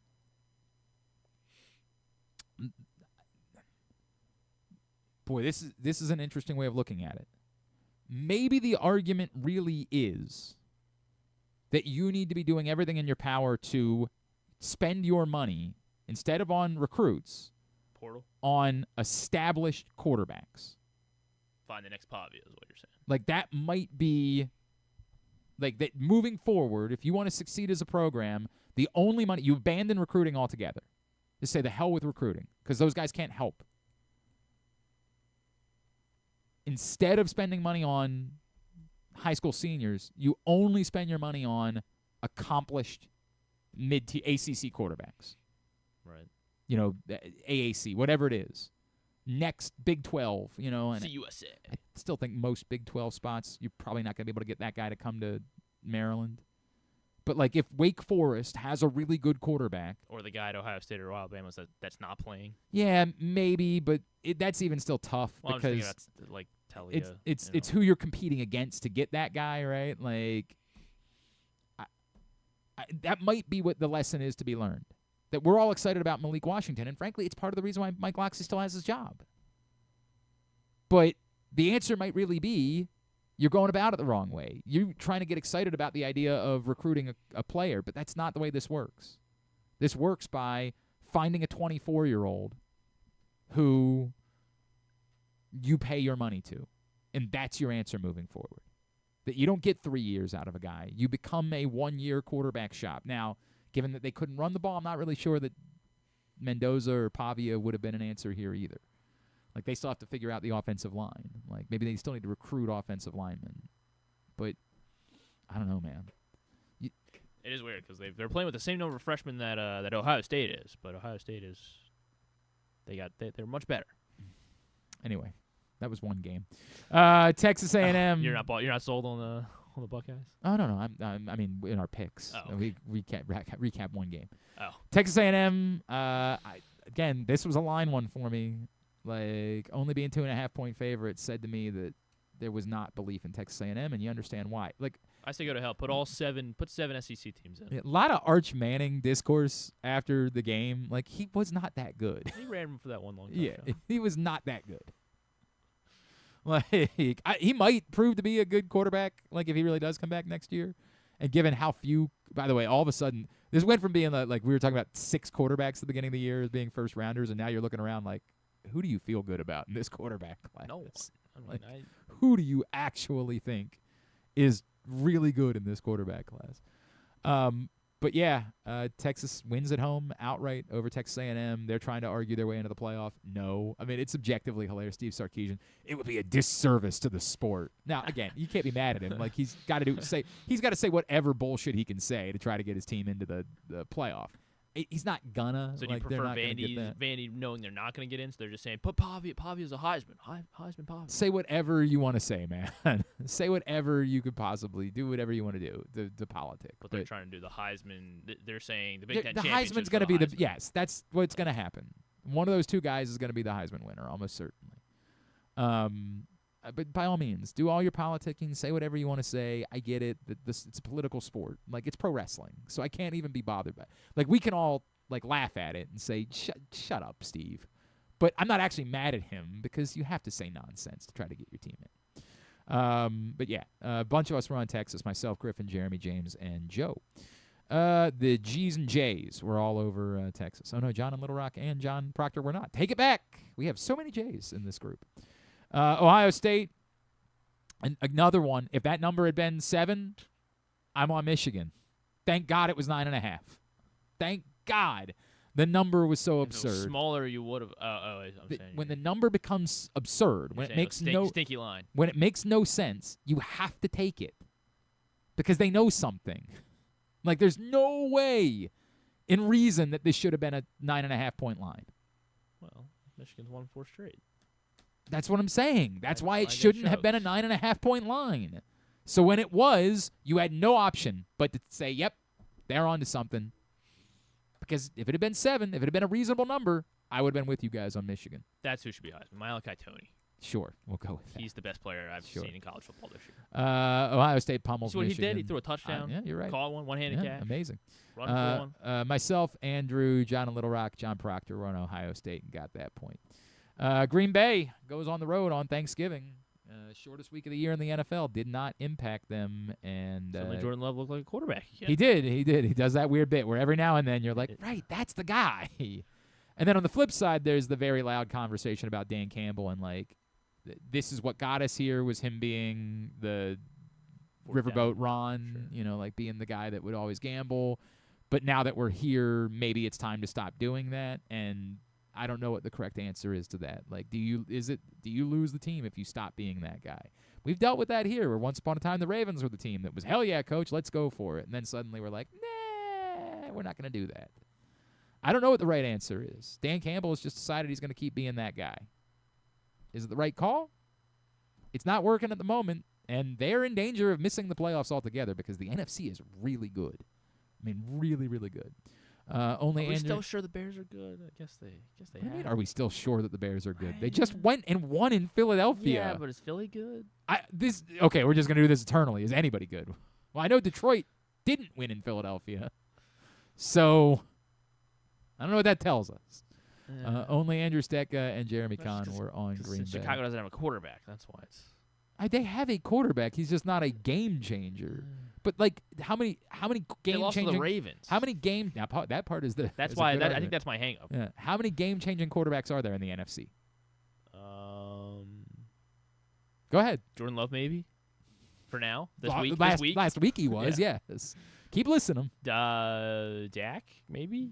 Dak is certainly back to being at the highest level. It's him and Matt Stafford are the 2 highest level quarterbacks in the NFC. Brock Purdy put up more points against the Browns Thank than you. the Ravens The did. 2 highest level quarterbacks in the NFC are Dak Prescott and Matt Stafford.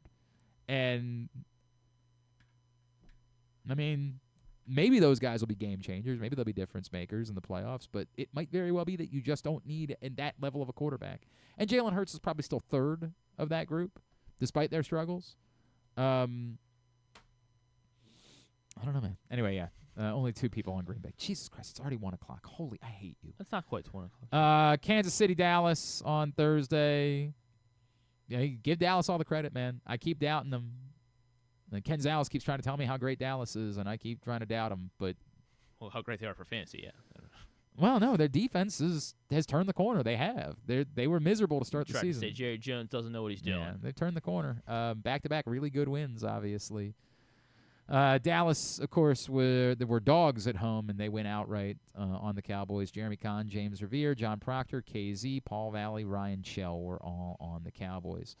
Chicago, I didn't think they were winning outright. I just didn't like the number. But they go into Philly, and they win outright over the Eagles, who have now lost back-to-back games. On Chicago, myself, Andrew, Griffin, as well as Paul, Ryan, Joe, and John and Little Rock. Indianapolis, Bloom's coming off that rose. I don't know. I know that Daniel Jones is playing hurt, and I know there were some questionable calls yesterday, including legitimately an extra point that was called good that none of us think was good. I will say this, like, when I finally saw the frame of where it went over the goalpost, like, we're pretending like it was obviously missed. It was not obviously missed. Like, it looks worse. It was just that it happened so quick, and it was like, whoa. Yeah, like we were like, oh, that was no good. Wow. And I'd still think it probably, if the uprights continued, like if you added 10 more feet to the uprights, I don't know if it would have been good or not. But we're pretending like it was the worst call in football history when the truth is that, like, it just probably wasn't good. Like, the problem with all of this photographic is, like, it's very difficult to know exactly where it was. It was over the bar. The, like, ruling is supposed to be that, like, if it's over the bar, you're supposed to somehow determine whether it would have gone through or not. And that is not something that can just be done. Like, we're asking them to do something that can't be done. So they've already raised the level of the goalposts once. Do they need to raise the level of the goalposts again? I've heard someone argue they should put a top goalpost. Like, that's how you make kicking more interesting in an era where everybody can kick 65-yard field goals. Get it in the right so you have angle. a top crossbar, and, like, that's how you determine this? A field goal for, What? If someone misses a field goal for hitting it too high. And how are they going to – because the refs won't be able to see 50 feet up in the air. But we can see that on replay. On replay, so you have can't. to be replay? You can't overturn that on replay. No matter how many of us mouth breathers say that there is no way to tell definitively exactly, unless somehow they do like the pylon cam, right? Like, and they start putting a cam at the top of the goal, so that we can see exactly where the ball was when it was over top of the goalpost. We're all thinking, and by the way, again, I'm in that group. I think the kick wasn't good. But we think that. We don't know that. We're just saying we know it because that's what we do. But, yeah, some questionable calls combined with Indianapolis just not looking as dominant as they've looked. Houston not only covers, but they win outright. Myself, Griffin, Jeremy, KZ, Kyle, Paul, John, and Little Rock, John Proctor, we're all on Houston. Ooh, I guess we can stop betting Pittsburgh at home. Lord. Well, I swear to God. It's because of me. It's because of me now. I'm doing the thing where I pick the Steelers. If the Ravens don't run the ball 100 times against the Steelers this week. It has to do with if Derek Harmon's healthy or not. God. I don't think it's just that, man. They are not a good run defense. Buffalo, of course, ends up winning. And by the way, Buffalo didn't even look all that impressive. Like, there's nothing about Buffalo that made you say, like, they're fixed. They're right back to being that they just happen to run the ball a ton. Like, there's still Josh Allen doesn't look quite as good. Only a few of us were on Pittsburgh. You, me, Jeremy, and Kyle got that one wrong. And, of course, only a few of us were on Baltimore on Thursday nights, and that was Andrew Stetka, Jeremy, James, and Joe, and so missed that one as the Bengals won outright. High water mark, 6-3 for the week. Myself, John and Little Rock, and Paul Valley, who now climbs back into a tie for our power bottom with Kyle Ottenheimer, who went 3-6 this week. They are both 10 games back. James Revere gave a little bit of ground back by going 4-5, so Griffin's back within 3 games. Andrew back within 4 games. Had I really fallen that far behind Andrew that even though I was 2 games in front of him, I was still only 1 back? Was I really 3 games behind Andrew? We've just been so good. Jesus, man. Myself and John and Little Rock both 5 games off the pace. Jeremy and John Proctor 6 games back. Ryan Chell 7. Joe Serpico and Ken Zales 8 games off the pace. Kyle and Paul 10 games back. That's where we are in our picks contest for the year. We'll come back in. We'll get a tidbit. We'll get two-bitter to wind things down for the longest edition of Glenn Clark Radio in some time. The weather's getting cooler, so when you and your family are picking out a place to dine, be it lunch or dinner, let's make it nice and easy. Now, with 2 great locations, the Costas Inn remains your #1 destination. Whether you want to get steamed crabs and the full Costas menu out at the original location at 4100 North Point Boulevard, or sample the complete menu minus the steamed crabs at the new location above the grandstand at the Timonium Racetrack, Costas is your place to go. Check out the website, CostasInn.com, for a look at the menu, and if you want to plan that crab feast, call 410-477-1975. The Costas Inn. Get in the game with Volo Sports. With over 15 sports to choose from, join a league or grab a Volo membership for discounted play, free daily pickups, fitness classes, and exclusive events. But the best part? A portion of every league fee helps the Volo Kids Foundation provide free sports to over 5,000 kids across Baltimore City each year. Don't miss out. Early pricing for the winter season ends December 12th. Final registration deadline is January 15th. Sign up now at volosports.com/Baltimore. Gambling can be a fun and entertaining experience, but there are risks involved. If you're planning on betting on the game at the casino or on your phone or computer, know your limit, stay within it. Set a budget and a time to stop. Remember, gambling isn't a financial solution, and it doesn't mix well with alcohol or drugs. Know the risks and have a plan before you begin gambling. For free and confidential services, call 1-800-GAMBLER 24/7 or go to helpmygamblingproblem.org.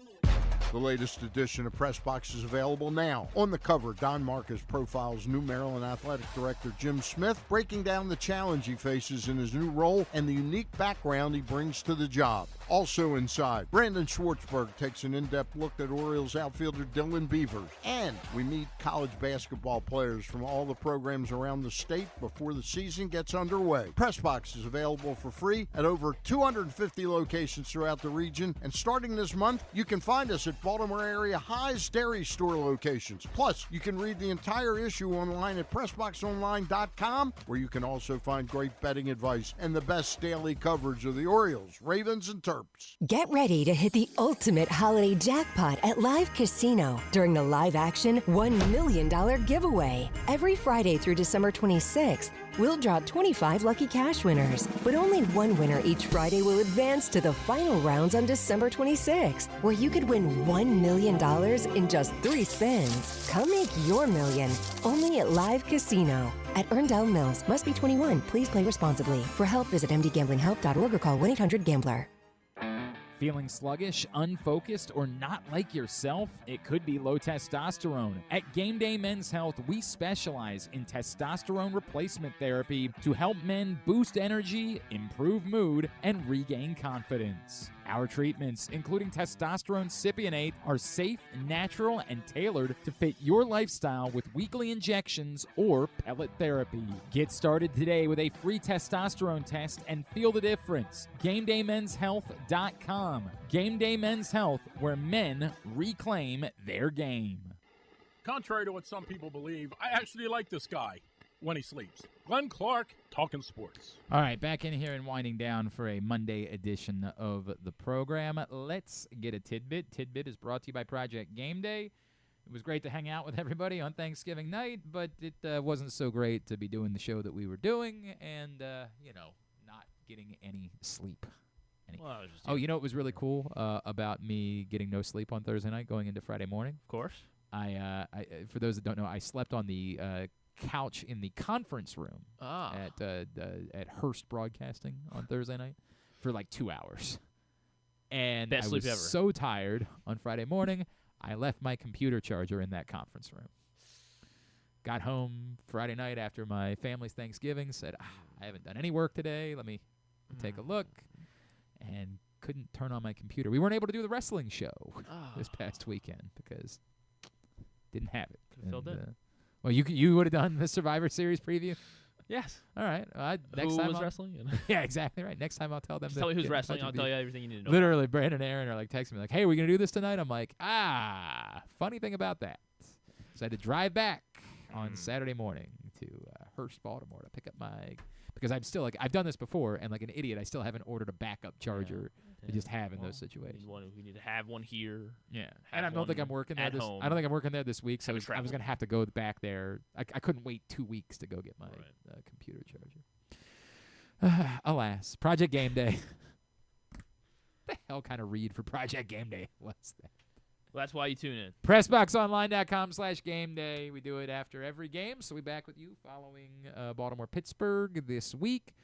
It's all brought to you by Game Day Men's Health, 1-800-GAMBLER, helpmygamblingproblem.org, the Costas Inn and Live Casino and Hotel. What you got for tidbit? A couple good ones here. Blake Horvath for Navy became the first quarterback in school history to have 1,000, I guess I should say first player to have back-to-back seasons of 1,000 yards passing. Did somebody wander into the wrong chat?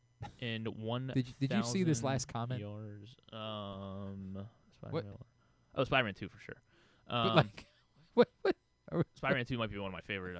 They were comic both. book movies They were both of all time. outstanding. I just don't understand where the question came from. Well, I think it seems relevant. Is it? Yeah. Okay. I'm a Spider-Man 2 guy. Sure. Yeah, I'll take Spider-Man 2 over just about any. Are these the original Spider-Mans? That's what I assume because that's the Raimi Spider-Mans. Yeah, those ones are Spider-Man. I've never. This is Spider-Man 2, Spider-Man 3. I love Spider-Man 2, but I would tell you because Spider-Man 1 came out. Well, Doc Ock's one of the greatest villains. It came out right at the end of my freshman year of college, and I remember going to see it with my friends Sarah and Rami. And shout out. Yeah, I wonder what they're up to. Oh no, sorry, it wasn't Rami. It was Sebi. It was Sebastian. It was Sebi. Seb. And so we went and saw Spider-Man, and it was a revelation. Like there had not been superhero movies like that ever before. This was the first one? This was the first superhero movie. This is before the age of Marvel. Like this was superhero movies were serious. Like the Batmans were in the 90s. Were all like, and some were goofy, right? Like, a little bit, but not like this. Like they were all usually a little bit darker and very serious. And this really did change, like the smiles on our faces walking out of the movie theater that day, the fun that we had watching the first Spider-Man. I don't know that anything will ever compare to that for me. Like. Remember, I told the story a few times. I gave up coitus for Spider-Man 3. I gave up Strange. Unfortunately, proved to be a mistake. Yeah. One of the biggest mistakes I've ever made in my life. That and the original Lord of the Rings. Like, I will never forgive myself for either one of those. Both instances where I gave up coitus to see a film. And both horrible, horrible movies. So what I learned, never give up coitus. Ever. Under any circumstances. Period. Never do it again. Okay. Not for a movie, not you for didn't nothing. instill that? Why didn't you instill that upon that wisdom upon pass our that along to the interns? interns. Those poor kids had to see my nude photo. Well, you weren't nude. You weren't tastefully nude. Completely. Yeah, I guess. Tastefully nude. It wasn't full frontal. So yeah, Elephant. I'm gonna lean Spider-Man 1 because of that. Just because it was such a game the nostalgia, changer. Just the way that we felt walking out of that, it was like we had just seen something that we were never gonna see. And it wasn't really until the first Iron Man that then the follow-up to that, like that was when everything changed. Everything changed after the first. Lift off from here. Yeah, correct. Mike Elias. Horvath, 1,000 passing yards, 1,000 yards rushing in back-to-back seasons. First quarterback to do that in school history for the Naval Academy. First quarterback to accomplish that since 2017, or I guess I should say since the 2016-17 seasons when both Lamar Jackson for Louisville and then Quentin Flowers of South Florida. Not familiar. Yeah, they both also went 1,000 in back-to-back seasons. Of course, the irony of South Florida being it's not in South Florida. Yeah, they're in Tampa. Oh, okay. Well, I mean, it's not south of a lot of other parts of Florida. Okay. That comes from Scott Strassmeyer, by the way. It is as Brian Powell also linked me to it. Thank you, Brian. Thank you, Brian and Scott. Stafford. I guess we can just end with this one because I know you want to get out of here. Stafford. I wanted to get out of here an hour ago. Stafford has thrown now at the game we didn't talk about, the Rams and the Panthers, which was one of the better of the day. Also, Sunday Night Football ended up being a great game as well. Tremendous, no doubt. 31 pick sixes in his career after he threw a pick six yesterday for Matt Stafford against the Panthers. One behind the NFL leader, 32 pick sixes. Of all time. Brett Favre, 32 pick sixes in his career. Just Matt Stafford's going to win MVP. And well, also and it's crazy because he hadn't thrown an interception in like weeks. 2 months. Yeah. And then all of a sudden. He didn't throw. Yeah, he just had the strip sack against the Ravens. Yeah. I mean, the Panthers, I don't know what to say about the Panthers, right? I still have no idea if they're any good. They've got fans again. They do. That was a really good win. It was raining. It was wild. They were still there. Wow. Tubular is brought to you by Live Casino and Hotel. Best place to watch every big game, every big fight night. There's a big fight this week. It's Lamont Roach and Who's Roach fighting? Pitbull, right? Yes, Pitbull Cruz. Yes, Pitbull Cruz and Lamont Roach. And there's a UFC fight this weekend too, correct? UFC pay-per-view as Peter well. Yan and Piotr Yan and Marab. Babashalavili. Nailed it, as well as Pantoja and Joshua Van in the co-main event. All right. I like that one, too. So the best place to watch those fights. Why pay big money to watch the fights? You can instead watch them for free. Inside Sports and Social at Live Casino and Hotel Maryland. There's also a former Maryland wrestler who's on the UFC card? Yeah. Oh, who is it? He's got a long name. Hold on, I want to make sure I don't get it wrong. All right. ESPN tonight for Giants-Patriots, 8:15. There's also a Manning cast tonight on ESPN2. Jackson Dart's good to go, correct, for tonight? Yes. Right. Yes. That's about it. A friendly between Italy and the U.S. women, 7 o'clock on TBS. Bucks Wizards, 7 o'clock on Monumental. Everything else, WWE Monday Night Raw, 8 o'clock on Netflix. The Fallout from Survivor Series. You can find everything else at glennclarkradio.com. Non-sports. Mansour Abdul Malik. Yes. Is the second fight off the ground. All right, man. On Saturday night. You can watch that on Tubi. FX. Okay. Sure. What? Yeah. That's FX. weird. Or Disney Plus and ESPN Plus too. That's weird. Non-sports. I think there was something. The Pit is making its cable premiere. St. Dennis Medical. I didn't know it wasn't on cable. Well, just like it's like going to TNT. So it would be on TNT. It wasn't on TNT before? No, it was just on HBO Max. Really? Yeah. I did It not was know only available on HBO Max. Now it'll be on TNT tonight at 9 o'clock. I saw another show that had been on Peacock that's now going to be on the Office spinoff. Yeah, the paper. Is now going to be on NBC. Yes, yeah. it's right after St. Dennis Medical. How about that? Yeah. And Guns Up on this one looks pretty good. Guns Up on Paramount Plus, right up your alley. Kevin James. Oh yeah. Is a mob henchman, and he gets himself into some hot water. Uh-oh. He's got to save his family. No. Yeah. I haven't watched Stranger Things yet. I do need to get around to that. Pretty good. Point. I'll get to it. Yeah. All right. Everything at glennclarkradio.com. Thanks today to Kyle Goon. Thanks also to Zach Moore. We'll get that up in the greatest hits section of the Lady Gaga, New Jersey Governor-elect Mickey Sherrill, as well as Christian Chenoweth and Stephen Schwartz and Daniel Craig, all on Stephen Colbert tonight. Tab at glennclarkradio.com. Tomorrow on the program, our regular Tuesday stuff, Bo Smolka and Joe Serpico will join us. Stuffing things. Thanks to everybody at PressBox, all of our great sponsors and partners. We'll go the same distance tomorrow. No, we will not. Including Volo Sports, your Baltimore area highest dairy stores, Nick's Fish House, Game Day Men's Health, CountySports.zone, your local Toyota dealer, buyatoyota.com, Live Casino and Hotel, Costas Inn, and more. Thanks to Griffin at Griffin_Bass. Follow us, Twitter, Instagram, and TikTok at Glenn Clark Radio. Have a great Monday evening. Go nobody. Duke sucks.